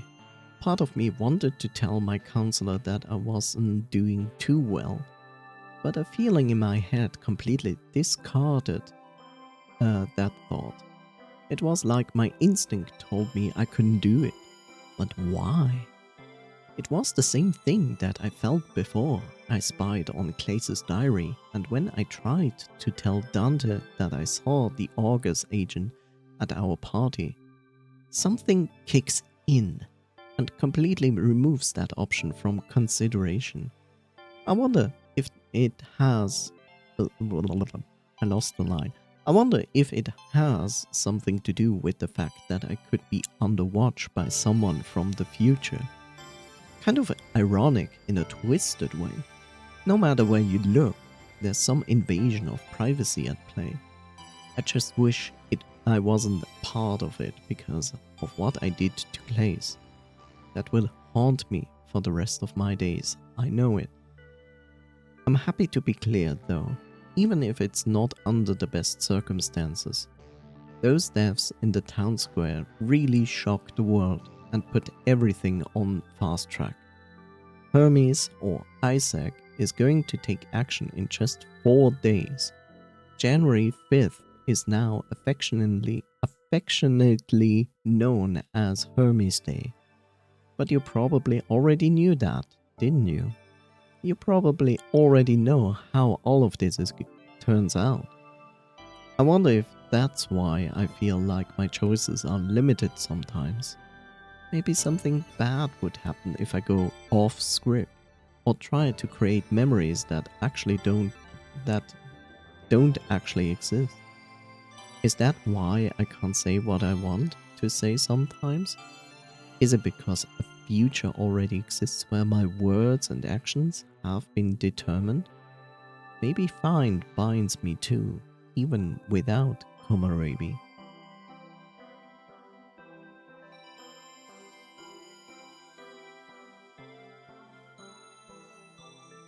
Now I cannot click on journal anymore. Which of course makes perfect sense. Right? Anyway, let's have a group chat. Experience supplemental fragment. Endgame? It's not what you think. I think they're gonna talk about rebels and revels.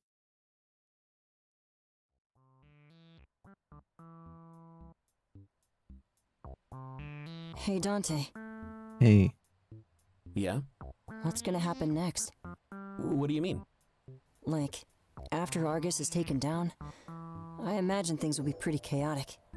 Good question. It's not about taking Argus down, actually. It's more about ending their monopoly. I listened to a podcast about this the other day. A few social theorists were talking about the future. Wait. You listen to podcasts? I'm cultured. Sounds like you were just bored. wait. Listening to podcasts is now a cultured thing? extremely. But their theories were all solid. What theories? Well, right now, Argus's monopoly is pretty unethical. They shouldn't have sole ownership of the system, especially when it's tied to their financial gain. They could easily manipulate things to their own end. I guess that's true. Imagine if you were in full control of the site you streamed on. You'd probably use it to give yourself an edge over the competition. Not gonna confirm or deny that. Well, imagine it worked and you took out the competition. Soon enough, you'd be at the top. Alone, but still at the top. Here we go. Here comes a Taylor comment. You mean I'd be the only option? Yeah. That'd suck. Competition is a big part of the game. It rewards creativity, risks, and even cooperation. My peers push me to work harder as a creator. In a way, we bring out the full potential of each other. Exactly. He's right. Competition improves everything. That is how it is. It's a good thing. Want progression? You need competition. Why should the system be any different? Who says Argus should be our only option? You mean... Yeah, I've shown that we don't need Argus. I was able to get Chiron into the system just fine. If more people start to do this, and I don't see the government crushing competitors to satisfy Argus, they'd probably step in to regulate the system and make it work for everybody. Instead of just for Argus. Yeah.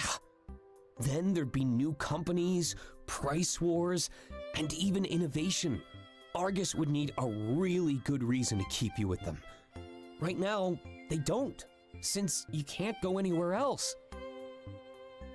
Apple is looking at you. I see what you're getting at. Companies would surface and start to rival Argus. Everyone would have to stay on their feet and adapt. In theory, of course. This was just a roundtable debate. Apple, pen, pineapple, pineapple.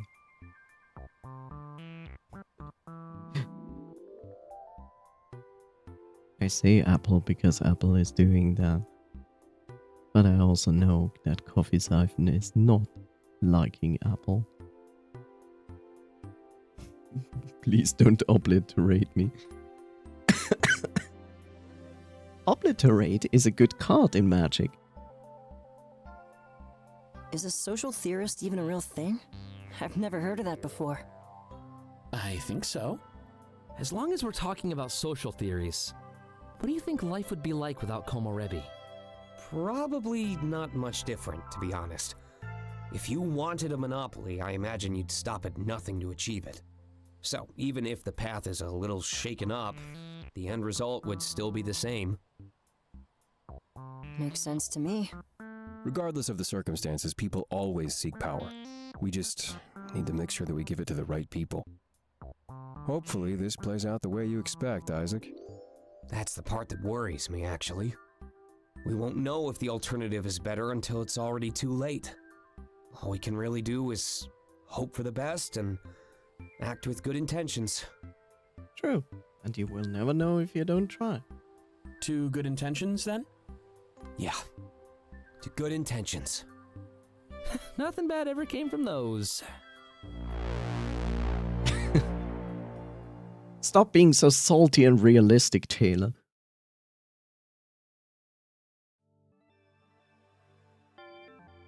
Horrible.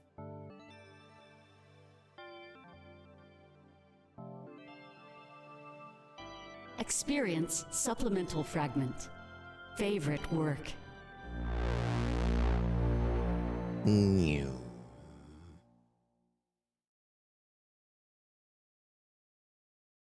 Where is this? Wow, that's far ahead into the Clays. future. Wait a second, that's the 4th. We are like on the 2nd now. No. Where is this? Like, I don't like that the group chat also like goes back and forth in time. I would prefer it would keep a timeline. So Experience supplemental fragment. Cipher. I want to see if they put like the previous one was the 4th. This is the 3rd. That's the 3rd. I hate this. Experience supplemental fragment. In the clear.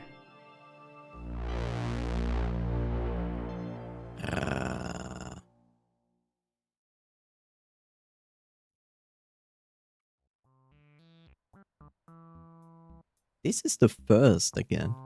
What? Why is this?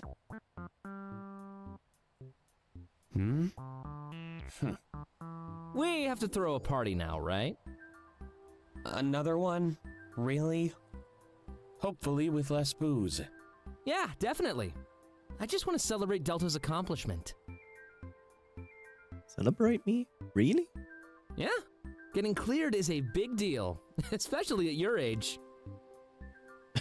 Especially at your age, but I'm only 2,739 years old. Ugh, I hate when people bring up age like that. It's so patronizing, it gets on my nerves. Patronizing? How so? Taylor, you're such a good streamer, especially for someone your age. Oh, now I hate it. Instant blow. Like, a really gut punch. Like, good one. Oh, come on. It can't be that bad. I'm with Dante and Taylor, actually. I used to get that all the time. Really? Yeah, especially since I got an early start. Those compliments made it feel like my talent was fleeting. I didn't want to be seen as good for my age. I just wanted to be seen as good. You are good, though. Then why not just say that? You got me there. It definitely made me scared of getting older. Or at least, kept me pressured enough to try as hard as I could. The recipe for burnout. You shouldn't pressure a child like that. Are these the kind of problems city people deal with? I mean, you are gifted children and you're complaining? Well, a gifted child usually ends up as an average adult. Of course, there's a bit of depression sprinkled in there too. I think I see what you're getting at. But we were talking about throwing a party? Sorry. Guess I projected a little bit. A little bit. Just a tad. Just a tad. Little bit. It's my job as a writer. But Taylor, feel free to continue. I just wanted to throw a little party on Friday night. Delta hit a pretty big milestone after all. Wednesday, Thursday, Friday. So the 3rd. You know, I've never actually known anybody who saw a counselor. Is it true that you're just free for the rest of your life? I'm free! I saw a counselor and I got cleared. Now I'm free. I will never need a counselor ever again in my entire life. Because the rest of my life is gonna be flawless. Good. And without any problem. Anyway. Yep. Unless my mental health goes under, I guess. Smile. Well, I doubt that'll happen. Especially with the company you keep.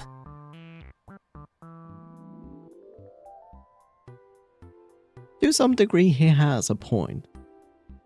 A little full of ourselves today, aren't we? It's not like that, Dante.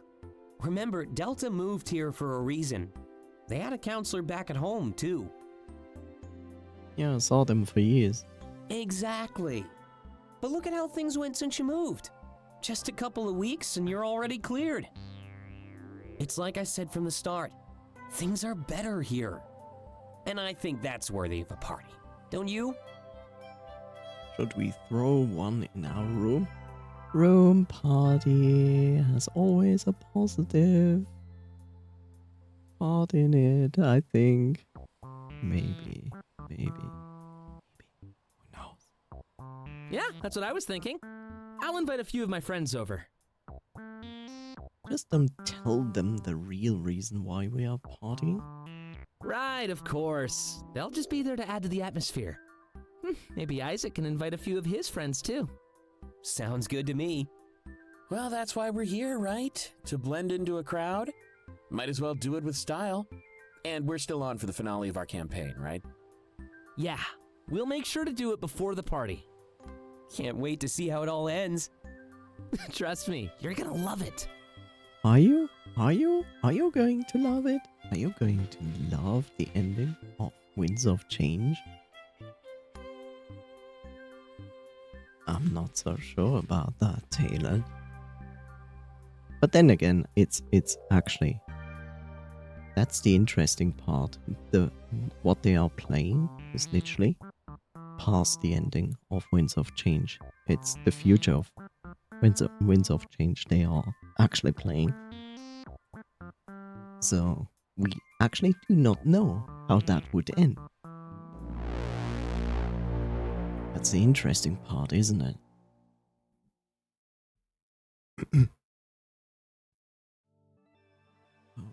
Okay.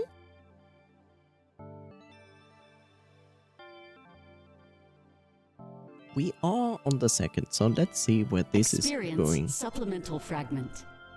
What if? Ah, the most interesting beginning of any sentence. What if? By the way, Marvel's What If is actually quite interesting.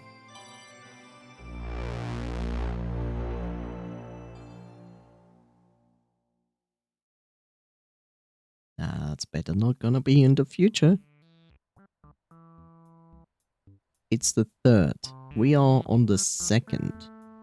So, nope. Let's try the next one.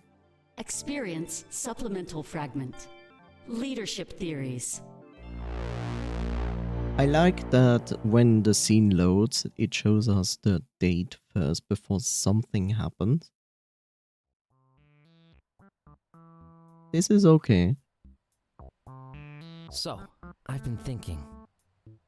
About what? The leader of Argus. Oh, same. Yeah, it's really intriguing. Who do you think it is? It's hard to say. Well, it's clearly Charon. I heard they weren't even a real person. Some people are saying that Argus is run by an AI. That's a stupid theory. How's it stupid? How's it not? You can't just flip around my question and ask it back to me. That is true. That is just nothing what Dante just did. Why can't I?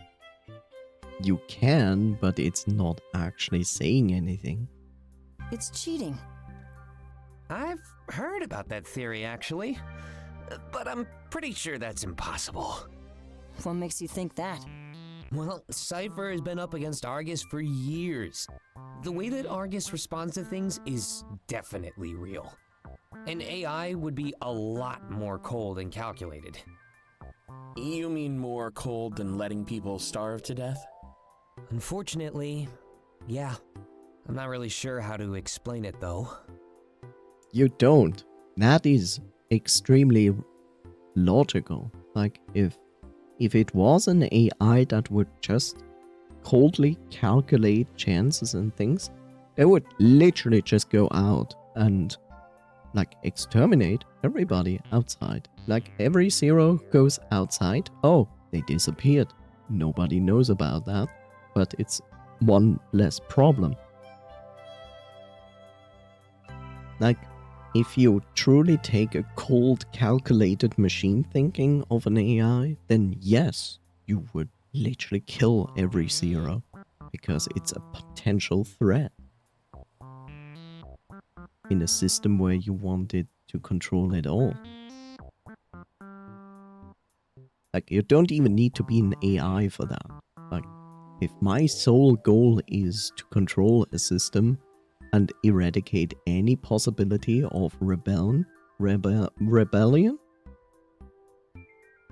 I would do that too. Like, literally, it would be foolish to have zeros.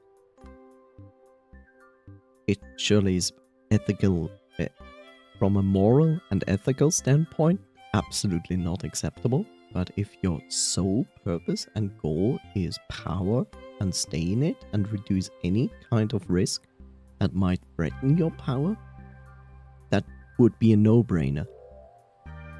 Feel free to give it a shot. I mean, you're the leading expert here. Well, let's see. We're people. We make mistakes, right? Everything we do is just what we think is the best. An AI can think through every possible permutation of every possible situation. And not only that, but it'd follow through with swift, definitive action. Yep.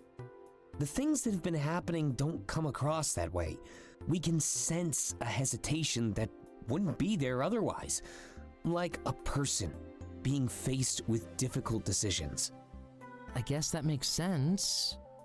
Unless the AI just wants to trick us, right? If it knew we suspected it, it could act accordingly. Now you're just being paranoid. I agree. Trust me, it's not just now. I agree. Well, if it's not an AI, then what is it? It's a cat. It's a cat.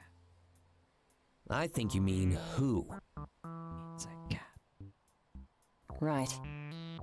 Most people believe that Argus is a family business, so it's probably in the hands of the founder's child or grandchild. And that's what you believe too? Yeah. Wow.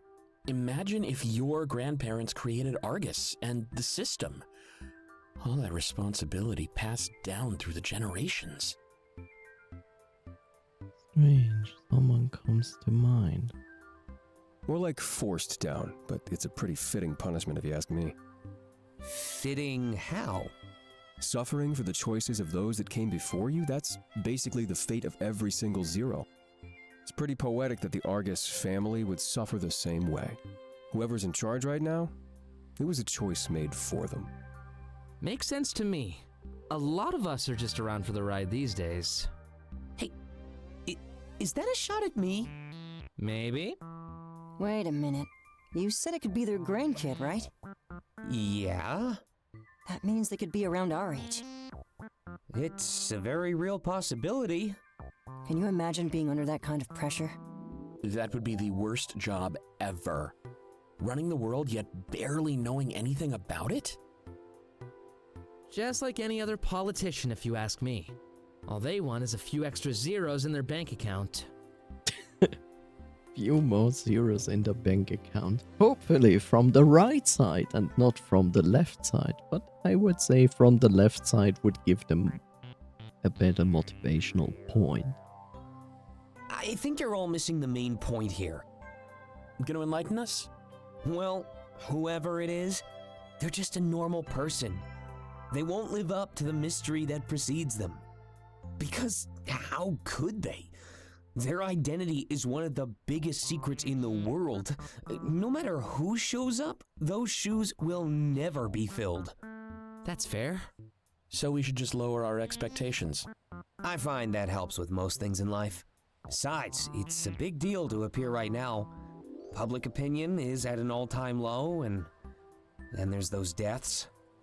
There's always a chance that they might apologize. Maybe they'll even take accountability for everything. That sounds extremely doubtful.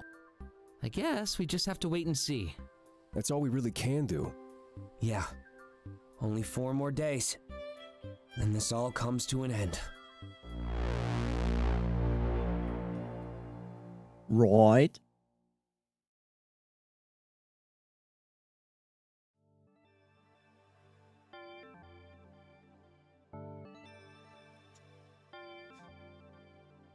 What is Twitch doing? What is Twitch doing? Okay.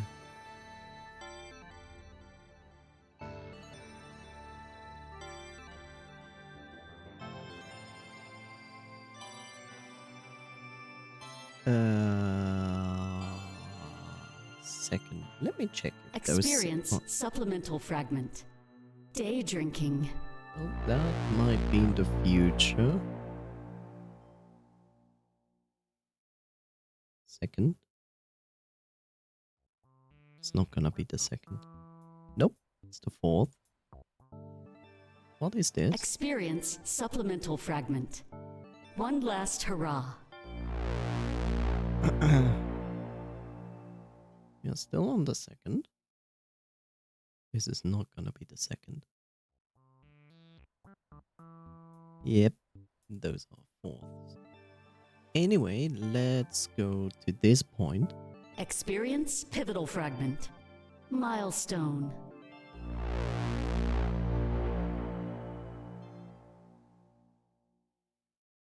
There's no greater power than moral support. Hello, Aslar. And Raid. How are you doing? How's it going? I have dinner, so not sticking around. You have a good one. Thank you so much. And good appetite. Running Welsh. Bye. Bye bye.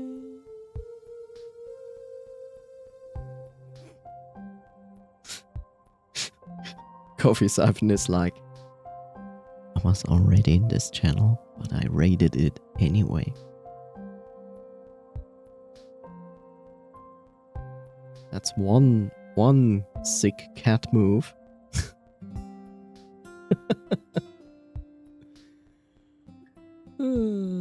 Wonderful. I'm everywhere. Yes, you are. I have noticed that. Like, you're often where I am. But I don't mind. It's still funny. Well, it's the third now. We all stand around the hotel room socializing amongst ourselves. Among us. Isaac and Tyler invited a few friends over, so the room was pretty packed. It's been nice for Taylor to find some time for his streamer friends. I imagine a life like that would be pretty busy and full of schedule conflicts. Yay. Dante and Isaac stand beside me and we talk about our experience thus far. But Dante is clearly grumpy. Something must be bothering him. Seriously, Dante, what's wrong? Nothing. Oh, if I ever heard a lie, it's this one. You're a terrible liar. I mean, I lost $500. Can you blame me for not being happy? I definitely can. You're bringing down the vibes, man. Taylor's ears perk up and he immediately runs over. Sorry, I couldn't miss this. Go on, Dante. Keep being a sore loser.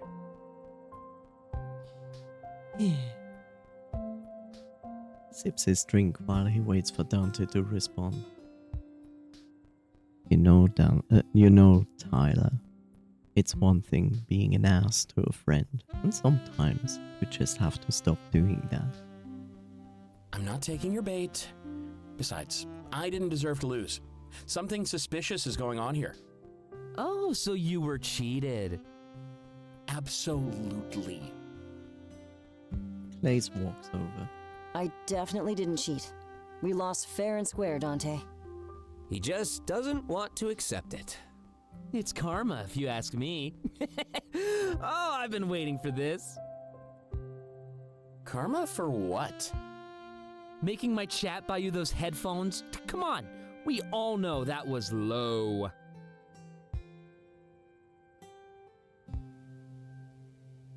Let me think. The headphones did cost $50. In comparison, him losing 10 times the amount. It wasn't low. And besides, that wasn't even my fault. How not? Isaac is the one that brought it up to begin with. That's not how I remember it. Seriously? Yeah, I don't remember that either. I'm out of the loop here. Karen steps over. Story of my life. What's going on? Dante begged my chat for free money. Ooh, that's low. I did not. Where's your proof? Show me. Come on. He didn't beg for money. I think back, and the situation was he was listening to music loud,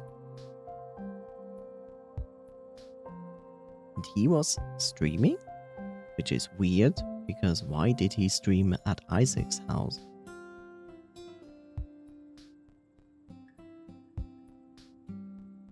And then he was like, I'm streaming, you're loud, stop it. And he's like, oh well, if I had headphones, I wouldn't be bothering you. And then the chat was like, okay, I'm gonna give him $50 to buy himself headphones. And that's why he got headphones, and therefore this problem didn't exist anymore. So let's hear it. Hold on, I'll scroll back through the group chat. Wait, I'm starting to remember. Oh, how convenient. But let's drop it anyway. We're here to celebrate with Delta, right? Well, someone wants to avoid responsibility. I still want to absolve myself, if that's okay with you. Nope, not necessary. Oh, regrets. Isaac places his paw on my shoulder, clearly changing the subject. It's like he knew Dante was right and he was responsible. Oh. I tried to think back, but personally, I can't remember. Oh, I can. A lot has happened in the group chat since I arrived. Thanks a lot, Isaac. We could have messed with him for a little bit longer. We'll get around to it. How about give the man back his money? Which one? You wanna give $500 to Dante? Who's going to give those 500? Or are we talking about the headphones, which is $50?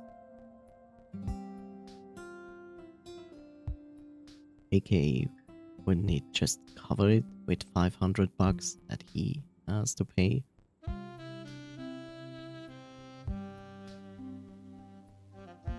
Taylor smirks and then goes back to his friends.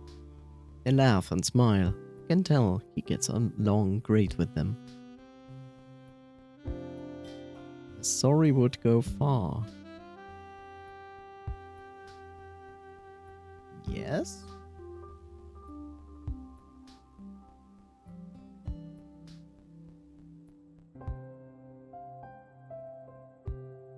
Look, here's the actual question, okay?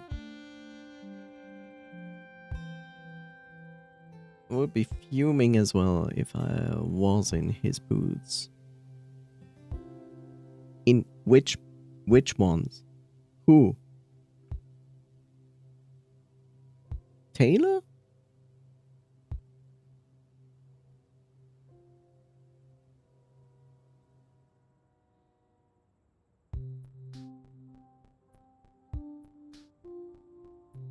Dante.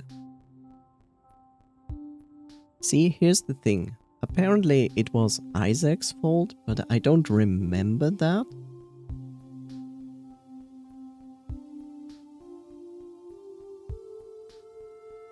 Because here's one thing that is missing. The situation was a streamer and loud music. That was the basis of the situation. So he wanted that he stopped listening to loud music, therefore headphones, which he didn't have. But here's the question. Why did Dante listen to loud music? You know, this reason is not told. And now that I think about it, that suddenly Isaac is getting involved, who is clearly the cause for all of this. But I don't remember him being involved in this entire thing. But Dante says, like, it's Isaac's fault? Makes me think the following. Isaac was having a good time in his room, and Dante didn't want to hear it, and therefore turned up the music. And then Tyler got annoyed because he was streaming and said, like, stop it. And then Dante told him, I don't have headphones. And then the chat of Tyler goes like, I pay him $50 to get some headphones. And he accepted. Why would he not accept it? It's easier. He wouldn't bother Taylor in the future, and he also won't get bothered by others.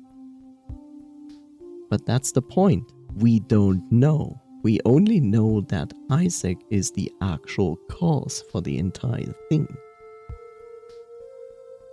But we don't know what Isaac did. We can only assume. And that is my best assumption.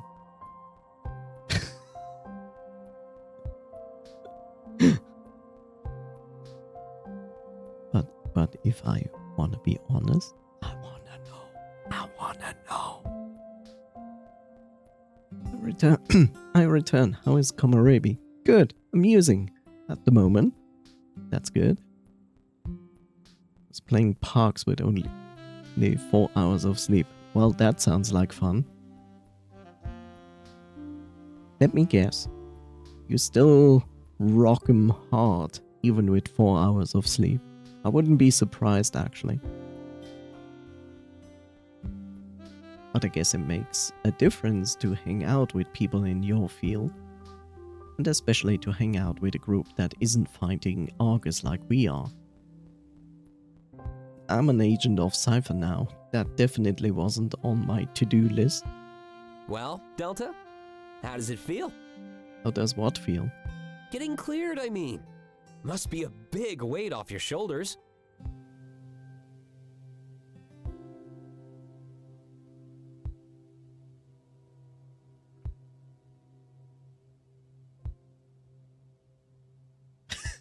Excuse you?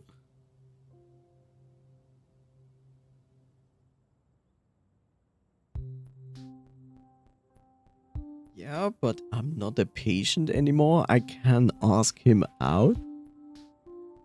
There's really gonna be this? Of like, oh yeah, I'm going to romance my ex-therapist. Excuse you?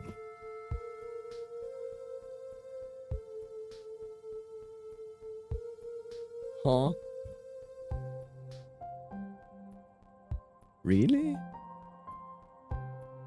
That's so weird.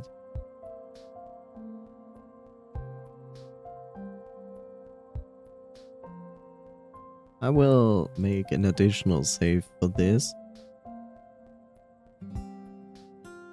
I will do this. I will use this option, but let's see what the reaction to that is. Hey, do women exist in Komorebi? No. The entire society is made of guys. And then there are mothers.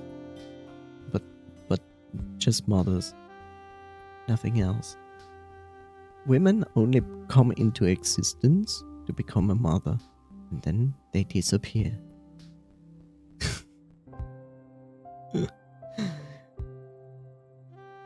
No, there is actually no female option in Komorebi, as far as I know, at all. In Winds of Change, there was. And in the first game Clay's made, which Clay's apparently seems to make a remake of the first game, that is also more balanced between guys and girls. That's dystopian as hell. It is already dystopian as hell. Isn't it? Also, Yeah, I don't know.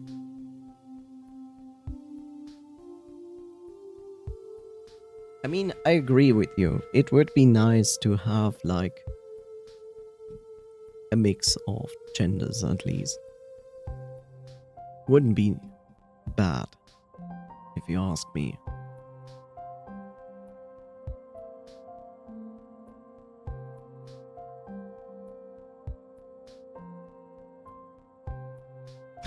Yeah, but I'm not a patient anymore. I can ask him out. You can what now? Never mind, actually. It's none of my business. That is true. He smiles and gives me a soft laugh. Did, anything ever happen, by the way? I mean, with how he was going off curriculum? Elder cannot wait because they aren't patient. Oh no, Coffee, you're going to trigger Epi soon. So hardcore.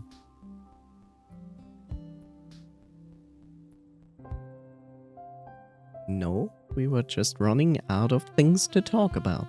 I see. So he chose current events. Well, that's good enough for me.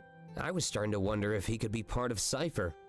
You know, showing you those anti-Argus pamphlets. It's definitely not. He seems really high up in August.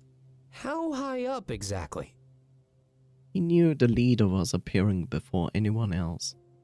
Wow. That strikes me as extremely privileged info. You must have got help from the best in the business.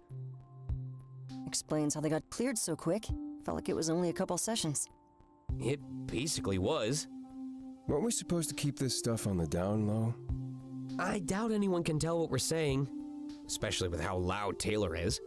I can hear you! All right, new subject. You all ready for Hermes Day? As ready as I can be. Ready, and kinda scared. That's basically my life motto these days. That reminds me, I still need to hang out with Dante and Taylor. I owe everyone a heart-to-heart before Hermes Day comes around. Now that they've opened up to me, I bet we are all bond even more. It's cool how much better I know everybody compared to a couple of weeks ago. We're starting to feel like a real family, in this together until the end. When the time came to enter Argus HQ, no secrets would remain. English. Unfortunately, that meant for better and for worse. I had no idea how the others would react to learning that Isaac is Hermes. It was all for the greater good, but it definitely called for deception. And if there's anything that can test the limits of forgiveness, it's deception. Of course, not being in touch with their future visions was a pretty bad sign. Just what was going to happen on Sunday. To us, to everybody. I wish I had someone to talk to about this.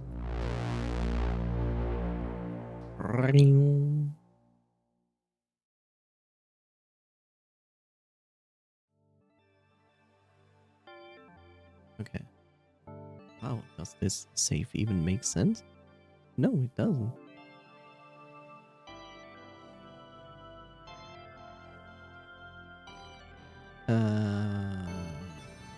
That was the third, right?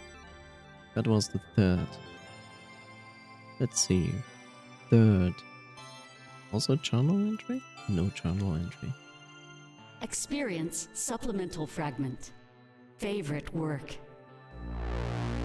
Let's see if this was a chat on the third.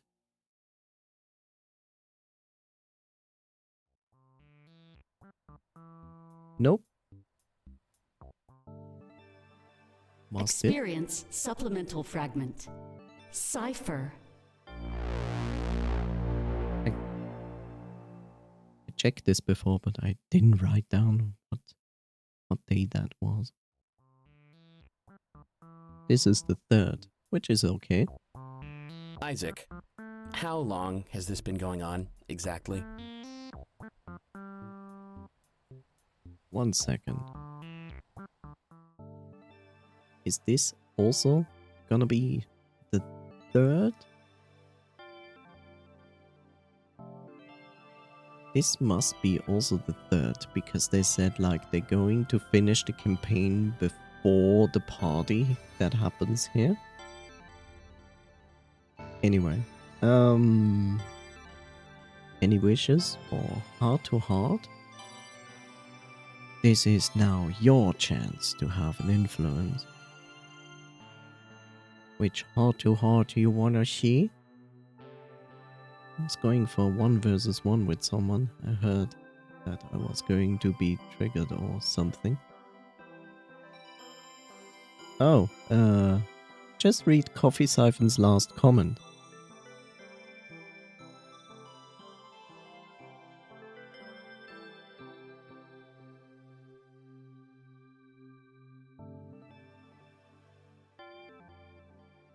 It is in regards to visiting a counselor. Yeah, that does trigger me. Yeah, I expected that. Okay. I attack you. Any wish for heart to heart? Otherwise, I'm just going to choose one. Here you have a chance to do this. Okay, I will simply start on the right side then. With Chiron. Experience heart-to-heart fragment. Chiron 4.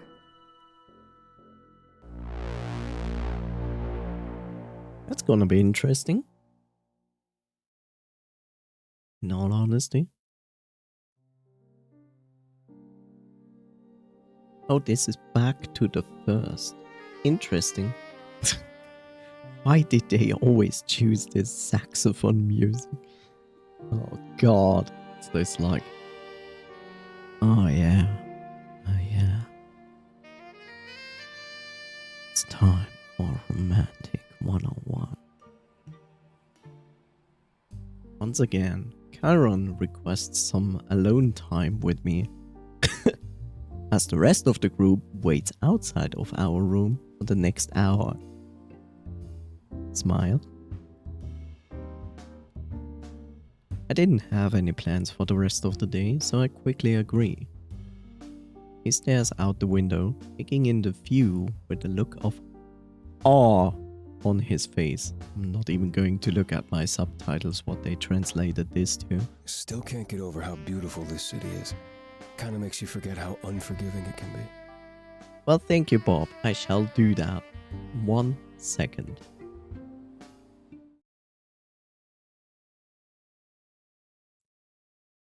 Please do not be worried. This is an audio save. The way my audio works, I have constantly make a little break from the audio source. It's okay. He places his paw on the glass. You know, the others keep staring at me. I can tell they're concerned for me after what happened. It's understandable. But honestly, I'm doing fine. I step toward the window and stand beside him. As always, you're the only exception. That's part of why I feel comfortable around you. Of course, New Year's Eve definitely helped. Don't worry, we'll get to finish what we started. Nice. He smiles at me and then looks out the window once more. I still need to ask Isaac about my parents, though. Other things have just taken priority since then. That's for sure. It's only been a day, but I'm still feeling impatient. Have you ever felt like you had to know something? Of course, it's only natural. Well, take that feeling and multiply it by a million. It's like the one fact that will make my life whole. Who were they? What did they want to run from? Make us whole again, Isaac. Make us whole. Sorry, wrong game. I shrug. It's almost impossible for me to tell. However, I doubt that the truth will make his life whole. We always want and treasure what we can't obtain. I do hope he's able to find out the answer though. Even if the answer was likely to be underwhelming. But if anybody could help him out, it would be Isaac. Never as I jump out of the airlock. Or Hermes, if we are getting technical. If we're going to Argus's HQ, I'll ask him beforehand. That'll be my first and probably only chance. If I start to get too nervous, maybe you can help me out. I wouldn't want to miss an opportunity like this. I nod. Of course, I would help him out. I'm surprised we're doing this, by the way, but if Isaac thinks it'll go well, then well, I do too. He's never let me down, and I doubt he'll start now. Not when things are more important than ever. He turns to face me. I wish I could tell him to stop staring, though. It's starting to make me all self-conscious. Never again, marker. Not maker, marker. I guess your friends think that those deaths hit me hard. It's reasonable to assume that, but honestly, I don't care. He doesn't care? Seems a little odd. People die all the time on the colonies. It's a harsh life out there. And even more people die in the city every day. Do you put your life on pause for all of them?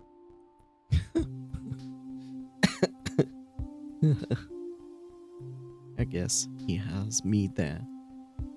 But I remember he told me that people on the colony were like family. I can't help but wonder if he's trying to be strong or experiencing denial. Sometimes you just can't afford to mourn. On the colony, when somebody dies, there's a labor gap. We need to work harder, make sure nothing gets disrupted. That's probably why we've romanticized the stars. We can just pay our respects before passing out after work. Anyway, I'm getting a bit ahead of myself here. Pay your respect, Chad.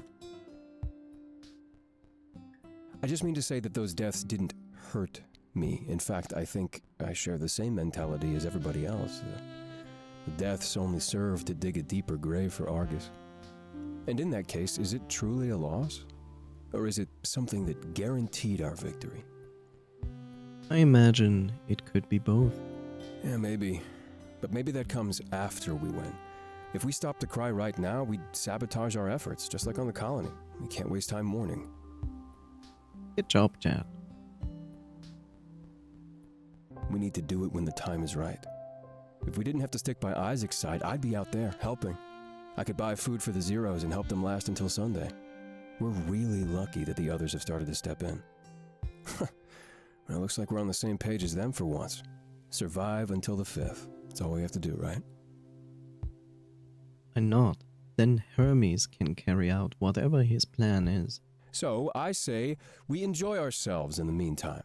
Well, hello there. He grabs the collar of my shirt and pulls me in for a kiss. Our lips lock together once more, just like on New Year's Eve. Taking the initiative, he starts stepping forward, making me step backwards. I eventually hit the bed and fall back onto it, looking up at Kyra. He smirks and gets on top of me, sitting in my lap. Well, I did say we get to finish what we started, right? He places a paw on my shoulder, pinning me down to the bed. Now assimilate. No. Leaning forward, we start to kiss again, and again, and again. Using his free paw, I feel him start to undo his belt, and maybe my belt, who knows.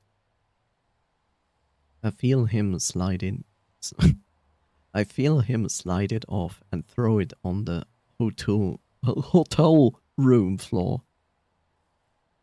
A second later, he pulls back, breaking the kiss.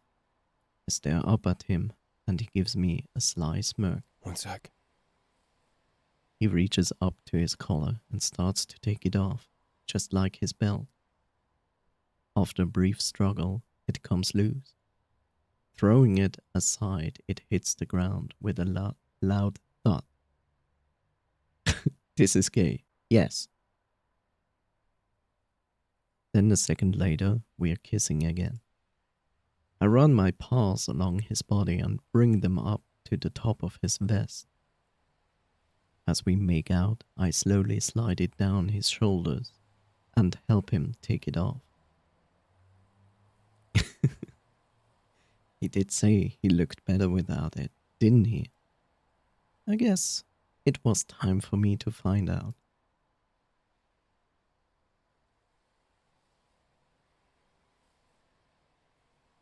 This is the dark DLC that you have to buy to actually see your favorite scenes in the game. No, actually it doesn't exist. I'm sorry. You have to just imagine it. I must have dozed off, my eyes slowly open. Rolling over in bed, I notice Chiron standing at the window. He's dressed again, collar and all, for only $5.99. That would be okay.